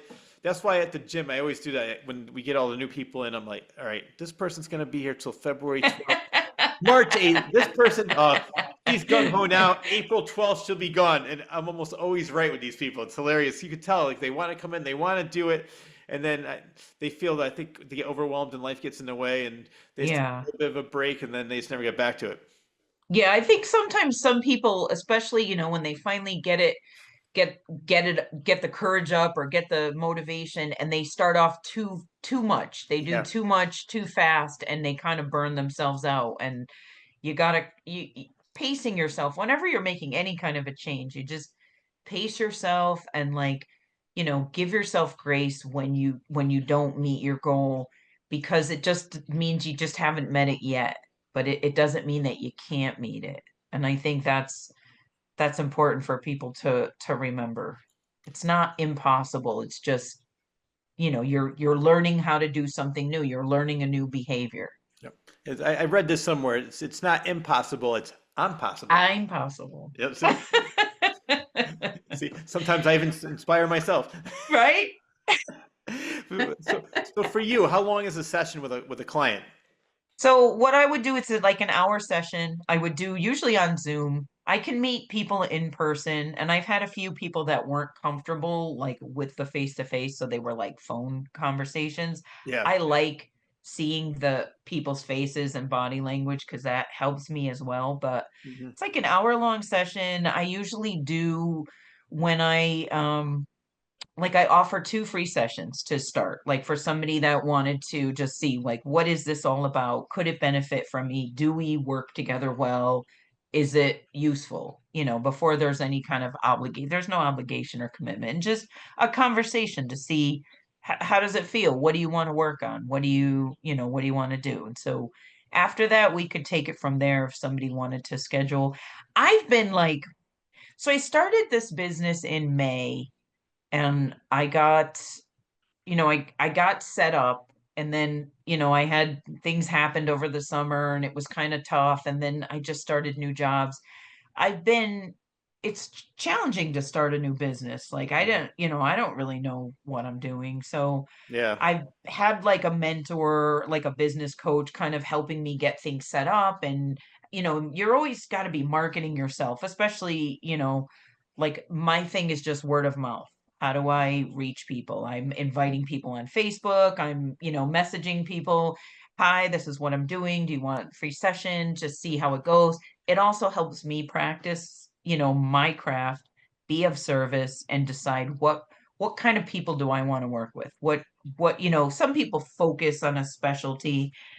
I've just been working with anybody that's like open to it just to get experience. My goal is just to get like 100 hours of coaching anybody, because the more you do it, it's a skill, it's a muscle. The Oh more yeah. you do it, the more I coach, the better you get, the more in tune with people you become. And that's just my goal. But I've been thinking like, I don't have as much time to do a lot of the like legwork. I've just been thinking of just doing free coaching for like the next 6 months, just coaching people just to get the practice, just to get the rhythm, just to see what works for me, getting feedback from people about what they liked, what worked for them, what didn't work for them, how did they find my coaching style. Everybody's different, but Yeah. I just I like it's weird. I don't necessarily like I'm an introvert. I don't like people in a sense in some ways, but I like people. Like I Yeah. love making a connection with Yeah. people. I work with a lot of elderly people in nursing and I love working with them and I love when I connect with somebody and when I feel like they're getting it. There's a moment sometimes where people are like, wow, or they start to cry because something just hit them. A realization was like powerful. That kind of lights me up. That is something that I just like. I love that, to be able to be a part of somebody's journey. That's really inspiring to me. Is because people are amazing. You will talk to somebody and you'll think like, oh, this person's not interested in changing, or they're not, or you see somebody who's all put together and it's like, what could they possibly, everything looks like it's going great professionally. Their Yeah. kids are stars. The marriage is great. Everything's spectacular. And then you realize they have this imposter syndrome, or they have this like deep seated like self-consciousness, and it's a human condition. Yeah. Everybody's got a little something, or there's always an area. Not okay, I don't want to say always. I don't like to say always and never, but I think a lot of people have something they would like to work on, or we always, I feel like we always want to be moving forward. Oh I yeah. always want to be challenging myself. I always want to be growing. So I'd love to be a part of someone's journey. Yep. No, I'm the same way. The only two things that ever would ever bother me are one, my health, and two, lose my job. Those anything else, Yeah, I think to me can be managed. I think that anything else is really not a problem at all. But if I lost my health, that'd be a big thing. And then also if I lost yeah, my job, then I wouldn't have the money to live the life I want to live. So other than that, I think for me, that's why for most part, I'm like, really, that's a problem? No, that's not a yeah. problem. But I do have to say, I'm hoping this is not my first free session. Hopefully I get another one with you, but I just talk. I mean, you and I have been talking for over an hour and a half, and I love your style because you're very comfortable to talk to. You're very open about how you are, and you make the other, from what I can see, the other person wants to let you know how they feel because you're so open. So I love your style.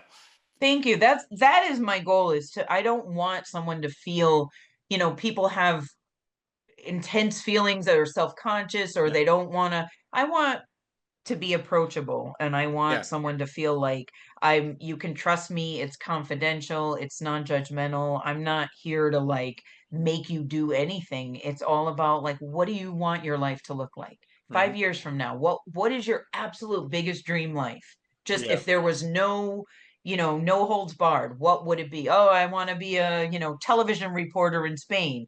Whatever it is. How do you get there, and how do you modify it, or like why can't you dream that big, hmm, and what gets in your way? What do you want from your life? Because it's your life. yeah. Like that's it. Well, that's why I love what you said about your son wanting to be a director. Like, why can't he make it? There's other people that make it. Yeah. So instead of I saying, was "Oh, like, don't waste your life," you know how many people make it as a director? I know. 2%. And most parents would say that, like, "Come on, you better have something to fall back on. Don't do the don't try that." And I love the fact that you are saying, "You know what? Go for it. What have you got to lose?" And Yeah, I mean that's what, I'm made of money. Let's do it. and that's how my parents were when I was in radio. Like at the telemarketing place I was working at, they had it was at 106 WHCN, which is now the River. But they're like, you can quit your job because you're living at home. Don't worry about it. And I became an intern, and I was able to get the experience working there. And that's where, after that, I got 3 or 4 other radio jobs, and it was all through those connections and networking. But it's because my parents were so supportive. They're like, you know what? Now's the Yeah. time to do it. You're not going to be able to do it when you're 25 or 30. When you're Yeah. 19, 20, you can do something like that. So then, Yeah, go for your dreams yep, because you don't it's hard to live with regret or yeah, what could have been or you can always it's never too late. I mean, you can always, I wouldn't want anyone to lose hope that oh well I should have done it in my 20s. I can't do it. You can always do it. oh Whatever yeah, you want. I saw some lady, she's like 80 years old and she's a stand-up comedian or whatever. Like yeah, whatever, it's not impossible, but it is helpful if when you realize you want to do something that you have, and you need to cultivate this too, is the support around you for people to say, yeah, I think you could do it. Why not? You got just as good a shot as anybody else. So you'll also have to be, and that was something that was hard for me because I'm a loner. I'm a lone wolf. yeah. Oh, Oh, so that's funny you said that. That's what my girlfriend calls me. She goes, "Rich, you are a lone wolf." I love that. I said I do the same thing too. I'll be howling around the house. So that's funny you said that because I yeah, I'm a lone wolf, so it's hard for me, like learning to be in community and to bring in, to receive help and to ask for help or yep, to build support systems or telling people what I want to do, like telling people my dreams and feeling like, oh, they're gonna, but just to be able to say, like, to own it, like, this is what I want to do. I'm going like to be a nurse coach, and everyone's like, well, what the hell is that? Like, but nurse coaches have been around for a while. It's just, I think it's the next breakthrough in healthcare. I mean, there's not a lot of us. There's like maybe, I don't even know what the number is, maybe like 10,000 certified nurse coaches in the country. oh wow, There's like 3 or 4 big programs that I know that are accredited. It was like a 7-month program. I just thought it was life changing myself. And I recently went to a nurse coach conference. It was, oh my God, it was in North Carolina. Those poor people, what they're going through I know. in North Carolina. I mean, the devastation is horrible. It was We were up there in the Blue Ridge Mountains, right? It was like a week or two before the hurricane hit this beautiful retreat center. It was amazing. All these like positive minded people that wanted to change healthcare, all these nurse coaches, and we were just like, like we were just, it was like there was so much energy. it was Yeah. it was a really powerful experience of people who believe that, you know change is possible. But um I don't know where I was going with that. Well, I you were just got saying like how everything you're going through, but actually, I'm glad you mentioned that because I was going to ask you what credentials and certifications do you need to be a life coach? well, for a life coach, you don't really need, anybody can become a life coach. There are life coaching programs or wellness coaching programs. There are certified. A nurse coach, you need to be a nurse and you need to go through, like, I went through the 7-month program. So got the program I went through is accredited with the American Holistic Nurses Credentialing Center. So it's like a legit program. I got nursing education units for going through the program. I I think there's a lot of, there's financial coaches, wellness coaches, business coaches. There's all kinds of coaches. Anybody can really call themselves a coach. Yeah. I'm a certified nurse coach, so I went through a very structured program for that. Hmm. I'm practicing as a life coach because, like I said, I don't have to work only under my license. When I operate as a nurse coach, I operate under my nursing license, and I'm bound by HIPAA and I'm bound by a lot of things, and I can only practice in the states I'm licensed in. I'm only licensed in Connecticut and California. But to be able to be a transformational life coach, plus I think it's a little more clear because some people are like, nurse coach, do you only coach nurses? Do you only coach around wellness? Nurse coaches are just nurses who have studied in a specific program for coaching. Life coaching is the same thing, but anybody can call themselves a life coach. Yeah. So I'm calling myself a life coach just so that I can. I don't really haven't really settled. A lot of people use like wellness coach or health coach. I haven't really settled. I mean, I'm using transformational life coach, but I don't know if that's like I feel like it's a what do you call it? In process. It's Mhm. something that I'm I feel like as I go through it, I'm gonna it's gonna transform and Yeah. turn into like what it is that really a title that I feel really exemplifies what it is I'm doing. I feel like, And how but many people do you have now? Like how many clients? I have, well, I have three clients that I'm coaching right now. I don't have a lot of time because of I'm working these jobs. That's why I'm saying like I'm wondering if I want to just open it up more just to get the coaching experience Yeah. and getting more practice. I don't really, because I don't want to have too many people that I can't keep track of, you know, but I'm working more now, so I don't have as much time to devote to coaching. And right now, that's just kind of my priority is I need to work more where I know I'm guaranteed income as opposed to coaching where it's like, you're constantly marketing and you're doing a lot of work to get clients in until I have like built my network up. Yeah. So And are you right the type now of it's coach? Sorry to interrupt you. I was going to ask you, are yeah. you the type of coach where, say, somebody has a problem at 3 o'clock in the morning, Marilyn, I can't take this. I need some help. I mean, are you No, available that no, often, I'm or is it not just on within the call hour? 24/7. No, no, no. We Okay. have scheduled sessions, and then, if you need in between, you can send me an email or you Okay. can send me a Facebook message, but I'm not available you know, like the minute you reach out, give me 24 hours and we can have like Yeah. if it's something simple, we can do like a 10-minute call or we can do a chat, text chat or whatever, but mostly it's online and I'm not an emergency coach. Okay. Marilyn, I can't sleep. I need to talk to you. Take Okay, some so melatonin. Okay. Go to what bed. is it? Yeah. Well, I want to bring this up because I love this. Have you ever seen the movie Barfly with Mickey Rourke and Faye Dunaway? It's about Chuck I Bukowski. did. Yeah, long time ago. But Long time ago. you had something on your Facebook about, oh, it was a quote from Chuck Bukowski. I want to read because it was the tragedy sniffers.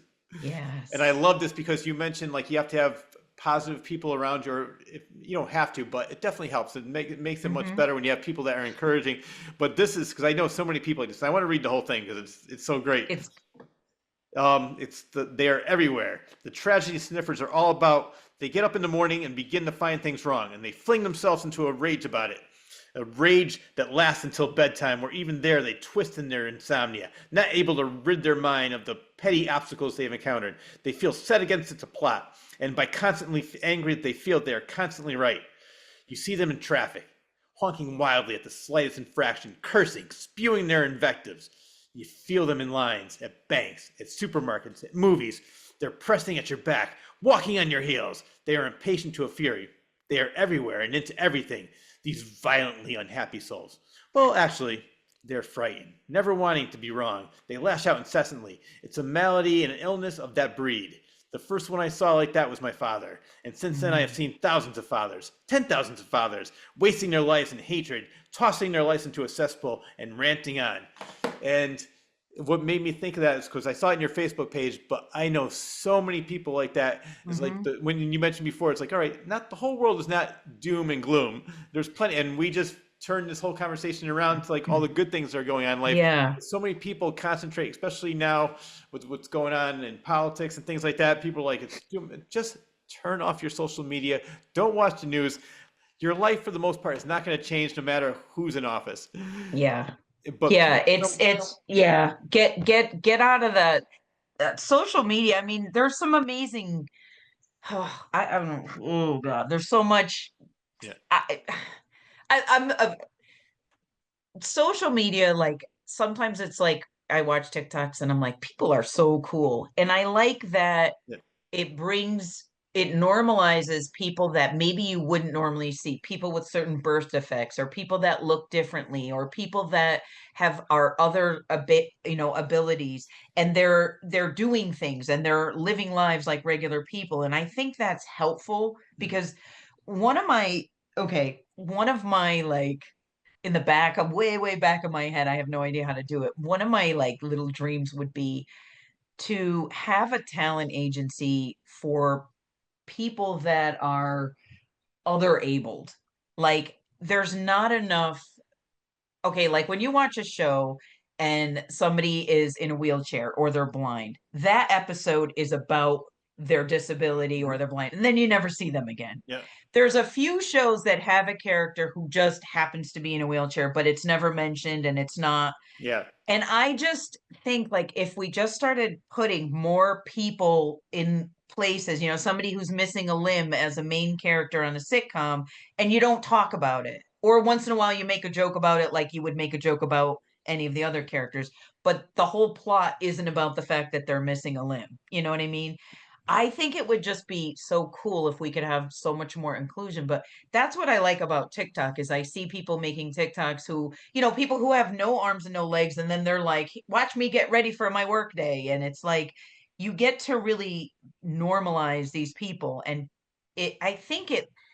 I hope that it helps people not feel like it's so different. It's like, oh yeah, I've seen people like this before. Oh yeah, I know that these people are capable too because I've seen them do things because we don't see enough of that.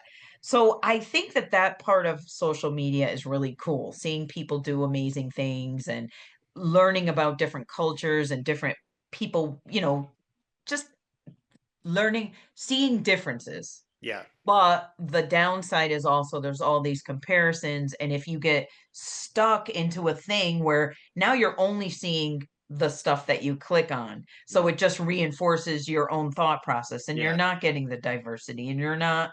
That's the downfall because people get stuck in their tunnel. yeah, Because once you click on a couple things, your algorithm is set and now you're going to see stuff that's all about that topic, and mhm, your mind doesn't expand, and that's the problem. Like it can be a very useful tool, but unfortunately I'm just so sad when as yeah, everybody, and I do it too, I'm getting stuck in my phone and then I'm like, what the hell, what have I been doing for the last yeah, 20 minutes? I know. But you'd see people walking around, they're pushing the stroller, they're not paying attention to the kids on a thing. It's just, I don't know what's going to happen. We don't It's communicate, but it, yeah, like, it's scary when they're uh, driving and doing that. Like they're oh, driving the highway, like, oh, like, whoa, look at the road.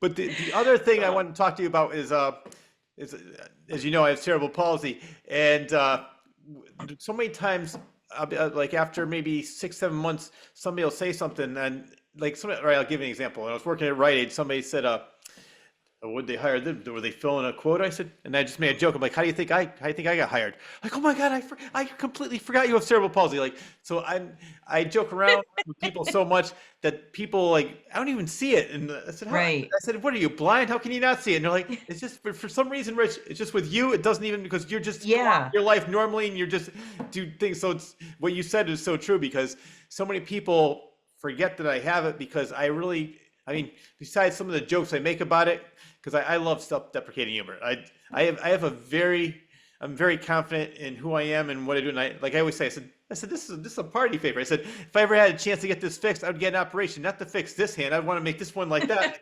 I said people love this hand, but it's never bothered me, and it's funny that since I don't let it bother me, people actually forget that I have cerebral Yeah. palsy because I just go on with my normal life. So if Yeah. you start that talent agency, I'm going to have my people call your people. Yeah, I think that I just think we need a little more buy-in from people to like why can't we have, like like why do we have to have, like, why can't we just put people, like, I like Glee, they had that kid in the wheelchair, but Yep. that was just, and they made fun of him, but they Yeah. also treated him just like a regular person. Like, we need more of that, Yeah. just make it normal, like, because these people do live in society, so why can't we reflect that? I don't I don't know. That would be my, like, dream, just to, like, start, like, popping people into movies, just to, kind of get a more realistic view of what society looks like. Well, But I already have an idea. You're going to start this. Your son's going to direct it, and I'm going to star. It's perfect. I love it. See, we're making dreams come true right here. you're my talent. You really are good at what you do. You're so good you don't even realize you're doing it. Oh, that's good. That's Now good. you have a new job, new business. Your son is an employed director, and I want to be in movies. I love it. I love it. Oh my God, that's great. I Just to didn't let you know, even when you write make this the connection. when you write the script, I want to be a leading man. Absolutely, Okay. absolutely. Yes. But yeah, that quote, I like that quote because Yeah. it's true about Bukowski, because it is like people are just waiting. It's like they're waiting for everyone to, like, to poison the world with their discontent, in a Yep. sense. But yeah, it's sad though, because that is the truth, is that when somebody is so abrasive or so negative, it it it makes me sad in a way, or curious about why is that? Like, what do you get out of that?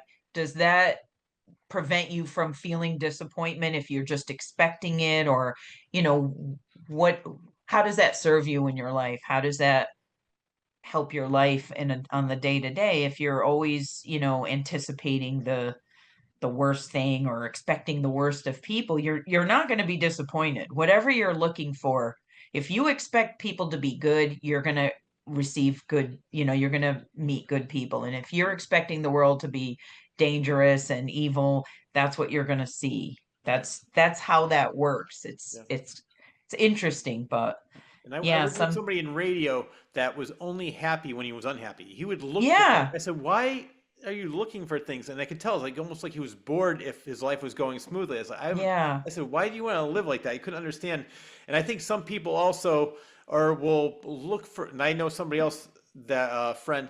She'll look for faults in other people before they can find fault in her. So, like, say if she's looking to go out with somebody, she's like, "Oh, I had to break up with them because of this." I said, yeah, You're just doing that before he can do it to you." She's so yeah, insecure.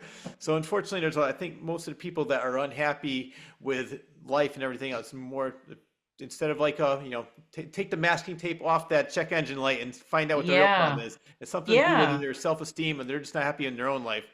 Yeah, or like he said, like fear. You're just Yep. afraid. You're afraid Yep. of, being yourself, and or people finding out who you are, which, Yep. you know, like you said, who Who cares? cares? Like, if And that- if somebody doesn't get you, like, that's okay. You don't have yeah. to get me, but, like, that doesn't affect how I think about myself. Yep. You I always just don't say, get me. I say, if you don't like me, get out of the way. If you do, come along for the ride. We're gonna have a good time. Oh, what else, Rich? All right, what else do we got now? Okay, so we talked about your coaching style. Well, what's evidence-based coaching?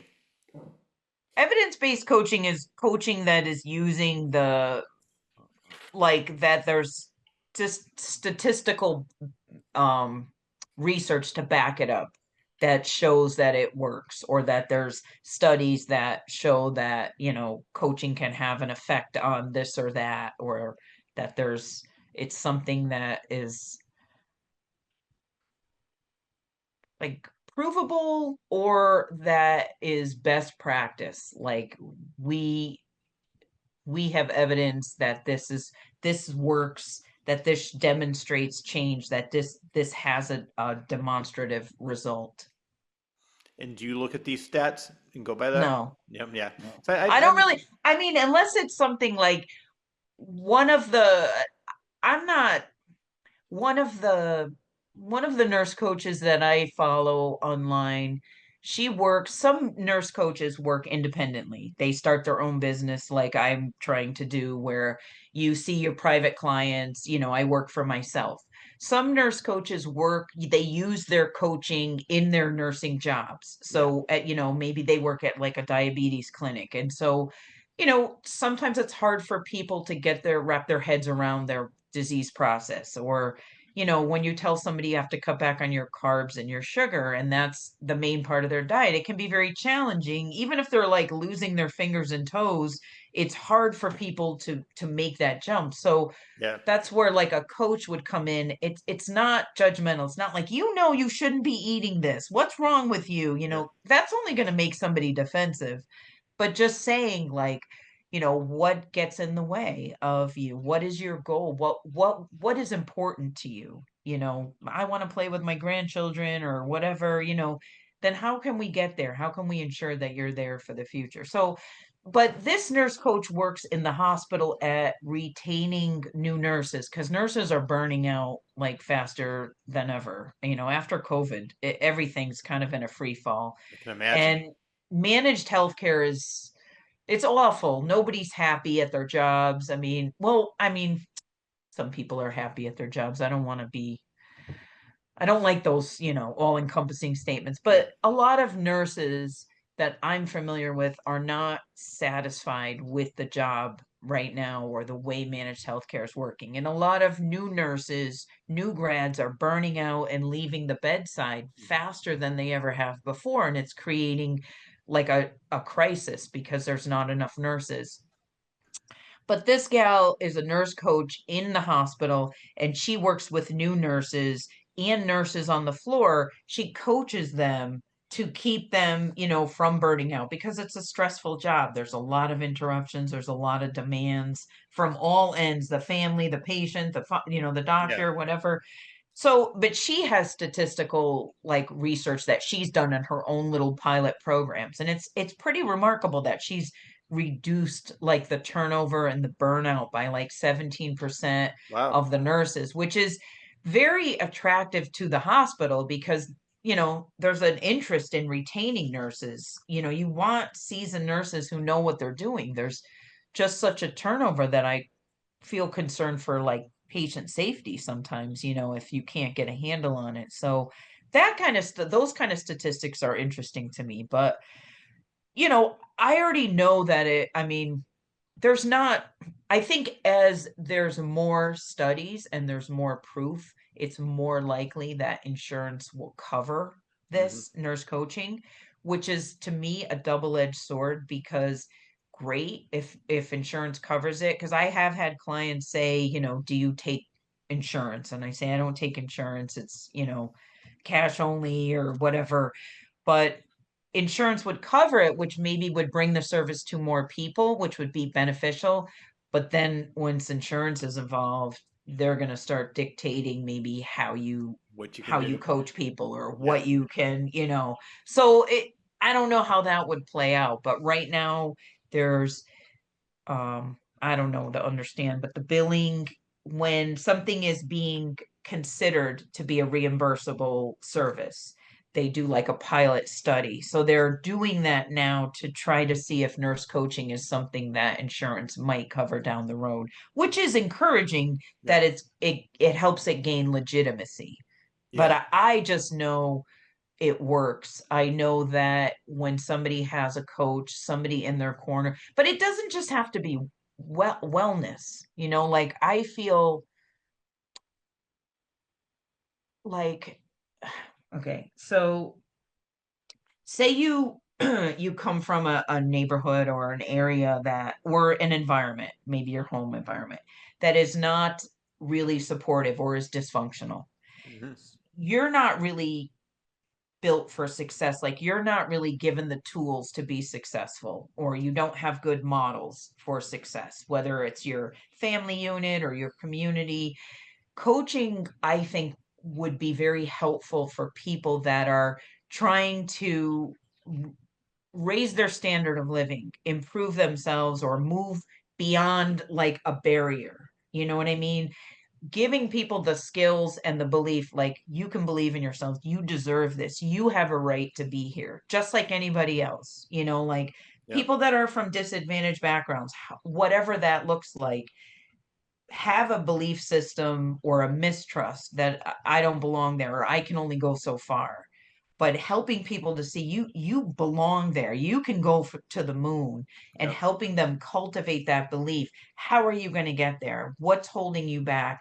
That's where I see like a nurse coaching, because that's creating a healthy community. Yeah. That's creating a change in parenting, in lifestyle, in the way you approach your, so that creates a healthy community, because that reduces, maybe poverty and all the associated issues that come with that, helping somebody lift themselves out of an oppressed situation, whatever type of situation that is, you Yep. know what I mean? Whether it's just a marriage that somebody's keeping you down and you don't have the self-confidence to speak up for yourself, or you're afraid, or a family that's dysfunctional, or a whole community that's being held down. Like, I just think there's so many applications for, like, I think, we should lift each other up. Like, isn't Yeah. it, what's that? We rise by lifting others up, or something like that. Like, I Yeah. believe in those kind of things.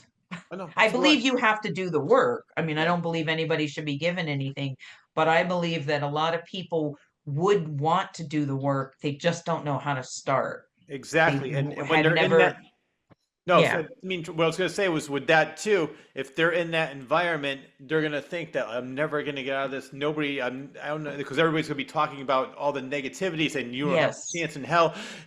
That's why I don't like when people say, well, I'm an alcoholic because my father was like, that's not an excuse. Or don't, I mean, I'll give you an example of that. So I pretty much have an example for everything we're talking about. My pretty much everybody in my father's side of the family were alcoholics, all his brothers and sisters. My father was not an alcoholic. He was one of the only ones that out of his family, I think they had 8 brothers and sisters, that made it was a success story. He became a cop, met my mother, they had the house, the 3 kids, and the rest of his family like, oh, what should we get his kids for Christmas? So they already have anything anyway. Why not? yeah. So they were just so jealous and so petty, but they always use the excuse like I never had a chance, and they were like they were all in AA, and they said they don't have a chance in life. I'm like, but they would get mad at my father because he said, "I'm out of here. I do have a chance," but they didn't. They were stuck in that negativity, and they couldn't find a way out. Which, unfortunately, I wish they did because they're really good people. It's just that Yeah. they felt like that they weren't good enough. Because that's Yeah. another thing too. Sometimes people don't feel like they're good enough, or they self sabotage themselves. They're like, I'm not worthy. It's like, yes, you are That's worthy. that's what it is. I mean, it can be like, it's easy to say, Yeah, oh, they're just falling back on an excuse because they're, an alcoholic, and it can be, there is a genetic kind of predisposition to abuse things, but yeah, it can also be that they just don't know how to see their way out of that, and just getting a little clarity around it. It's like, yeah, this is really hard, that I'm not gonna, you're an alcoholic. It's really, this is a disease process, and it is hard. It is possible to, like, mhm, move through it. How are we gonna do that? Like, but they just can't. That's all they see around them. They just feel they've, like, surrendered to that. yeah, I'm just, this is it. This is gonna be my life. I have no control over it, but you do have control. It's just, it's hard. You just need someone to kind of like that. I think I have on my thing, I can't even remember the exact quote.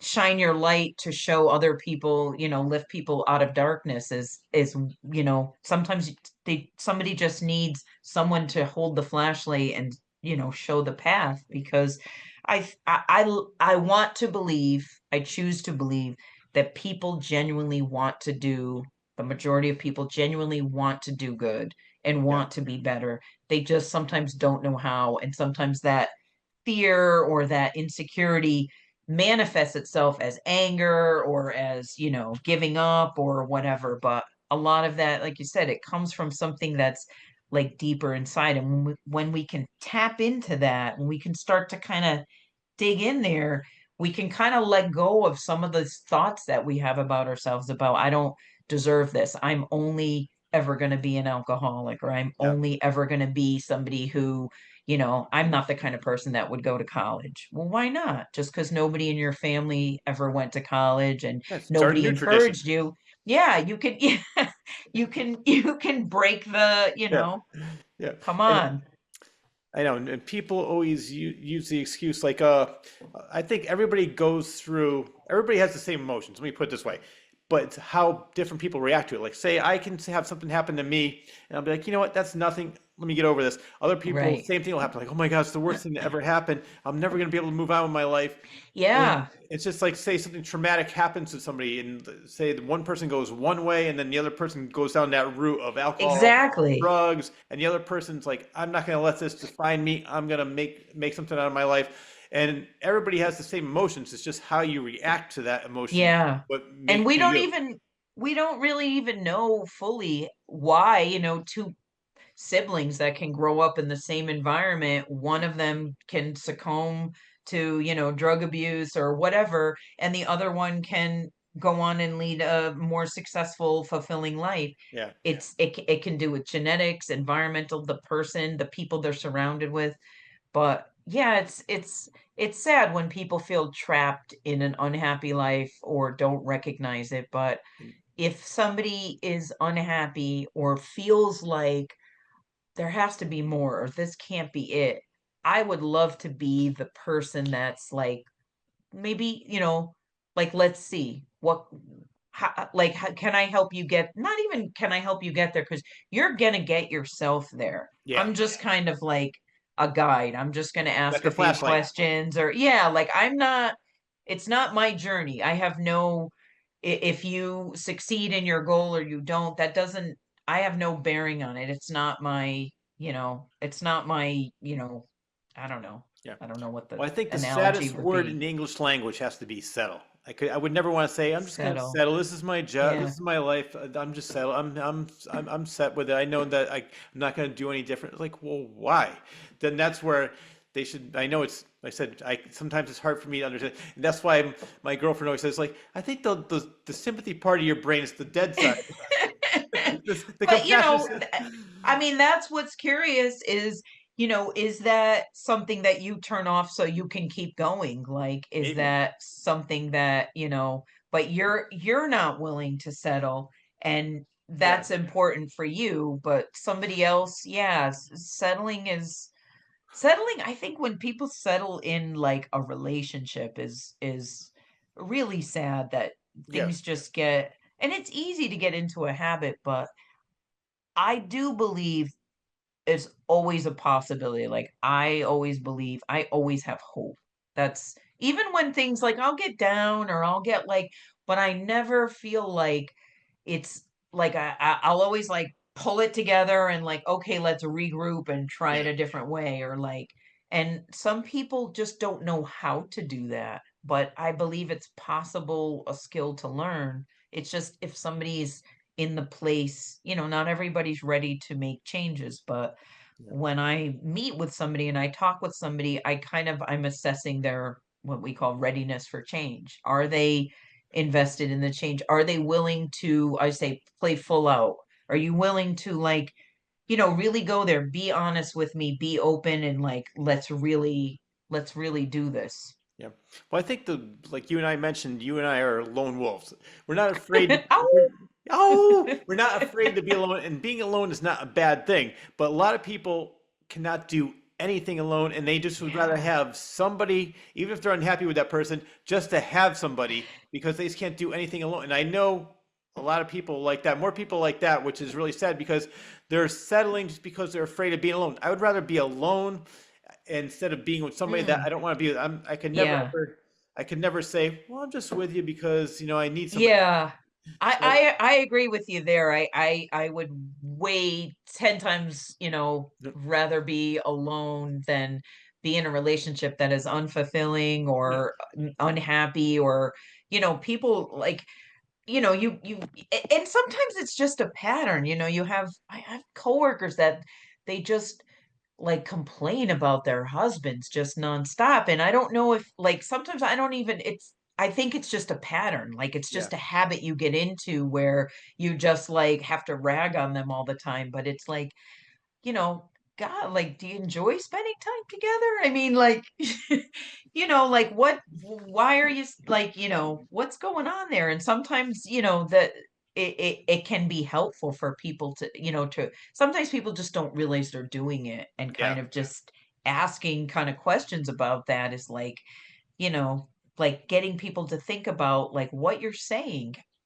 influences what you're thinking and your thinking influences the way you're behaving and maybe start examining some of the things you say or some of the things you do Yeah. and just get curious about it. What do you notice if you're being aware of your thoughts for the next week? What do you notice? Just document. You don't have to change anything. Just awareness sometimes is enough to like Yeah. get the ball rolling. Well, I knew somebody like that. And one time I said, "All right, we know what you don't like about this person. Let's try something different. What do you Yeah. like about this person? Let's see how long this list is. We already know what you hate. Exactly, right? That's crystal clear. So it's just, and I agree with you. It's like sometimes it's maybe there's just it's a habit. It just comes out automatically. They're on Yeah. autopilot. Like, oh my God, they did this again. Oh, they did, Yeah. and it's like they're really happy with the person, but just like I don't know, they always have to. Maybe that's their way of starting a conversation. Which I mean, I don't. I could find up Exactly. plenty of No, other some things. people, Yeah, like you said, they just complain because yeah, they don't really know how to be social and they just, yeah, that's just how their, yeah. their talking point. But maybe they can start to recognize, gee, this kind of drives people away, or this gives people a certain impression of myself that I don't want them to have. Yeah. Well, it's funny. I interviewed. He's actually a hardcore singer from the band called the Cro-Mags, a punk band from the '80s. But he also came out with a book called The PMA Effect, Positive Mental Attitude. And I read it, and but I also listened to it on audio because I have so many things I want to read. So like I'll listen to one book in the car and then get that ready for the interview while I'm reading another book. So I was My listening to God. that not too long ago, and I love that the positive mental attitude with everything that you and I are talking about right now. Yeah. It's like It just it the really mindset.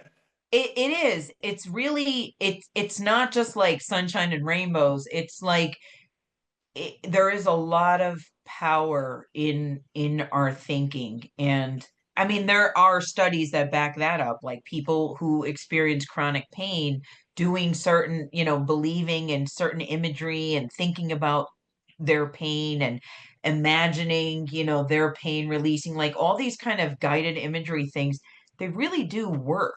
You have to believe in it though. You Yeah, can't be, that's a bunch of horse shit. Then yeah, it's not going to work. But if you can be open and say, all right, I'm going to give this a try. Let me see what this positivity is. And it's like you said, it's not sunshine and rainbows. It's like taking, take it's slowing accountability. down, it's believing, it's, seeing it's like, okay, things are going to get better, believing that you're going to be okay, believing that something's possible, not just like, oh, everything's going to be fine and great from here on out. Yeah, It's not. Life is not going to be fair. yeah. What do they call it? Spoiler alert. Damn it! Life is not fair. If only I ended this And interview 5 minutes ago, 5 minutes earlier, I would have thought life was yes, great. yes, no, and bad things can happen, but you're going to be okay. Exactly. And it's again Yeah. going back to with we all go through the same emotions, the same feelings. It's how we react to it is what makes us Yeah. who And we some are. of that is the way we were raised. If our parents got freaked out over everything or Yeah. screamed and yelled at us when they were stressed, that's what we learn. Oh, that's what you do. But then you have to just kind of like learn a new way of doing it. And you can. You Oh yeah. can, people. You can learn a new way. You can learn new behaviors. It's 100% possible. Believe me, in talking about the different habits that I've changed to get to where I am right now. And like I said, let's use the gym again as an example. The first month or so, it was very difficult. By Yeah. month number two, it was like, oh, it's getting better. By third month, it's like, all right, let's do this. So it Yeah. takes about 60 to 90 days, and that action became a habit. And then now Yep. like, I'm so used to it. And now, like even I love it because now when I don't have to go to the gym, like tomorrow, I'm not going because I knew I'd be doing this interview and I knew so I get up around 6:15, 6:30. I'm like, I get to sleep in. I love this. This is like a late morning for me. Oh man, yeah, you're gonna be you're lazy I know. sleeping in till 6:30. What kind of life coach are you? Come on, You loser. loser. Get up at 4:30 just cause. All right. No, You know what? yeah. I'm going to. uh, this is so much fun. I got to have you back on the show. Every once in a while, just we'll talk about what's going on. 'Cause Sure. so question for This you. Well, yeah. two questions. One is how much do you cost for an hour? Like if people wanted to get in touch with you, how much would it be? Because I know right now insurance isn't covering it. Insurance doesn't cover it, and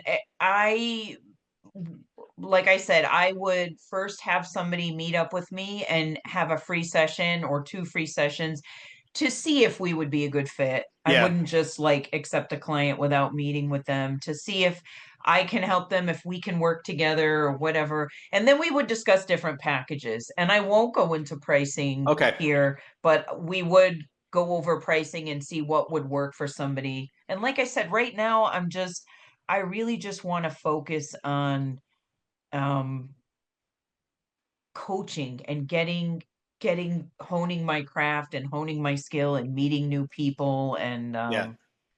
yeah, just but yeah, No, I I think that's can great because just talking to people, doing them. Then when you're after, I don't know how many times you do it, like you said, it's like a muscle memory, and you're gonna get better that's at it. yeah. And I feel then like you get more intuitive and you're more, listening deeply is a difficult skill Mhm. because we're used to a lot of times we're thinking about what we're going to say or we're responding, we're thinking what they're saying and we're like, oh, that's, you're making a judgment about it or whatever. But when you really listen deeply to somebody and take in what they're saying to you and people feel heard, it's very powerful. Yeah.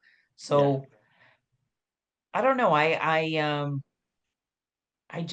think listening is an underrated skill, and the more practice you get at it, the better you get really tuning into another person and what they're saying. And sometimes it's like intuition.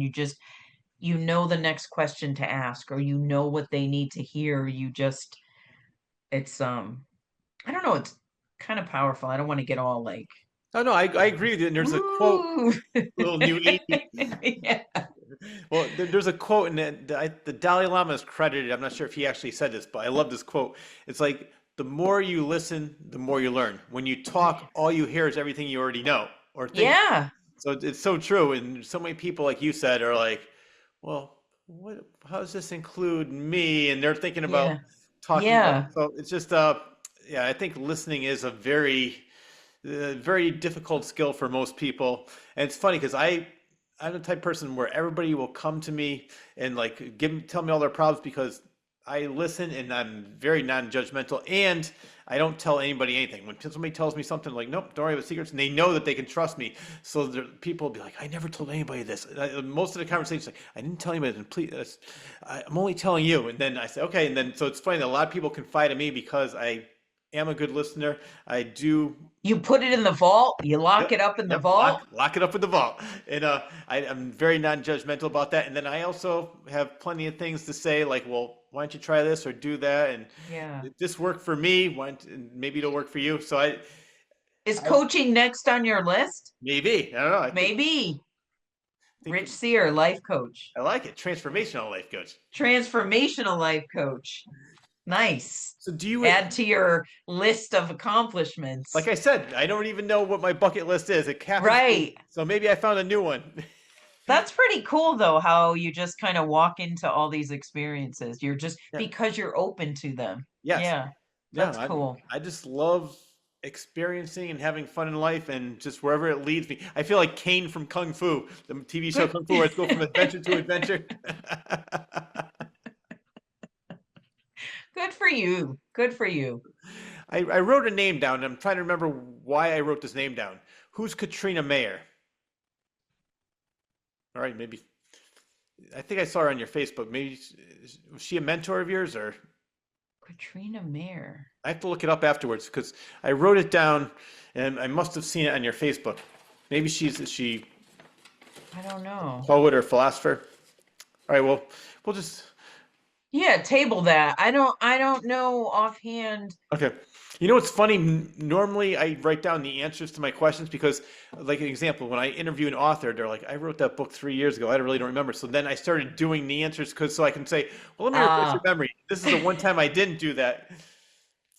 So, what's transformational life coach in the mix coaching LLC? Is that your business? in the mix. In the Look, mix. Ah, I in the like it. mix. Mix I coaching. got a t-shirt. Yeah, that's the name of my business. In the mix coaching. Very cool. So, and do you have a website that people can find you? I don't have a website. I can be reached Marilyn at inthemixcoaching.com. Okay.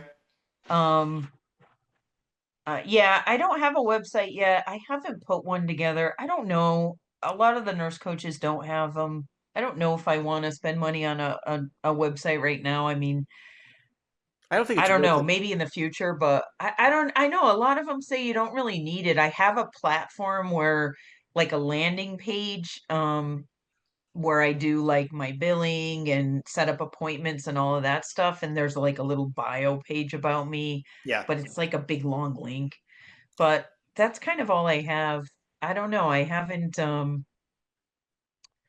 I don't want to like spend too much money like on all of that stuff. I don't know, like, I have like, the basic like a platform that I use for my billing and my charting and all of that stuff. And then I have like Zoom and these things, but I don't have like a big website and a bunch of social media presence. I'm kind of like trying to just make connections with people, being seen, stuff like this. People I think are more apt to, they hear you, they have to see you a couple of times, see you in a couple of different places, get comfortable with you before they like reach out. And that's just, I guess, kind of how it goes because uh you know, th- I think that there's people like sometimes people hear me or see me and I think that they want to reach out, but they don't right away. It can take a couple months before people, for whatever reason, I don't know if it's nerves or people just aren't ready to kind of start that process. But Yeah. the more people kind of see you, they start to reach out to you. And I have the email. That's just the way I work it. It seems to be good for me. I'm not super fancy. Yeah, no, well, I think that's, I mean, for the most part, like even I have a Facebook for, not Facebook, I have a website for different things I do, and I don't even look at my own website. I have Do no you? idea. I don't really, I use social media for everything, and I know I really have to get into like more of the TikTok, and I have a friend of mine who's going to help me get into Twitch and different things because I would love to, There's so many. I know, that's the problem. And I don't, what's this new Blue Sky? I don't even know what that is, but I there's so many, like, even the different like groups I'm in, they're like, oh, join us on this, I know. platform and download this. And I'm like, I have so many messaging apps, like Bing Bing. I just Yeah, don't, I'm no, like, find me on Facebook Messenger. That's, that's or me. my email. And that's Keep where I it found you. simple. Facebook Yeah. Messenger. Believe me, people, it works. Look at this. Yeah, look at that. Well, before we go, is there anything that you want to talk about? Anything that I left out? No, you're pretty exhaustive. I think you did a good job in preparation. And I think that I appreciate this because I was kind of nervous. I didn't know what to Yeah. expect, but it flowed really smoothly. It was fun. You Yeah, kept thank it you. going. Good job. Well, I I appreciate enjoyed it. that. Yeah, It no. was an And, enjoyable experience. all right. Well, Thank I'm glad you. I passed your test. You did. You did. And Approved. I have to have you back because I had so much fun talking to you, and I think you are the perfect life coach because, like I said, we've been talking for about 2.5 hours right now. You're very easy to talk to, not judgmental. The way you talk makes the other person want to open up too. Like, you know what? She's talking about her life. I should feel comfortable talking about myself. And I think you have all the great qualities for a life coach. So if I need Thank you, you. I know where to find you. Yes, thank you very much. I appreciate that. That's good to hear. I All right. like that. We're going to leave off with another quote that I saw on your Facebook. I am taking the positive action in the direction of my dreams and desires. Everything is unfolding in perfect timing and for my highest good. Yes, I got that from I subscribe to this daily mantra, and every day they like post a new mantra, and that was the mantra for the day, so that throughout the day, just kind of reiterating that to myself. Right. But I think it's true. Right. So do I, and I love that. And before we go, one more time, we're gonna have it on the screen when people are watching this. But where can people find you if they want to talk to you? Marilyn at inthemixcoaching.com. All right, Marilyn, it was so great having you on the show. Have to get Thank you. together soon so we get this movie out. Have your Yeah, excellent. I look forward to it. All right. Well, have a great night. Thank you. That wraps up the latest episode of the Claws Corner. A huge thanks goes out to registered nurse and transformational life coach Marilyn Mangini for taking time out of her extremely busy schedule to be a guest on my show. I feel better already. I also need to thank editor extraordinaire John Bristol, the award-winning Elmwood Productions, for always doing a superb job editing this show each and every week and making it available to all on YouTube. I am also extremely grateful to Joseph Timothy Quirk and Rob Bull for all they do to make my show available on several Connecticut radio stations, as well as Spotify, iTunes, Amazon Music, Audible, and iHeartRadio. A big thanks also goes out to Al Coles for airing my show on his local cable station to help me expand my audience. But lastly, and definitely not least, I need to thank you, the viewer, for always tuning in. Enjoy your day, everyone.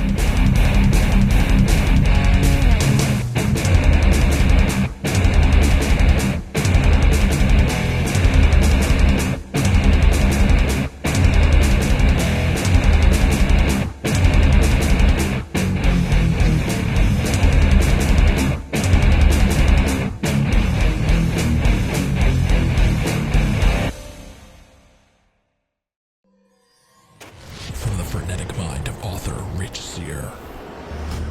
5 terrifying short stories, now available in one collection.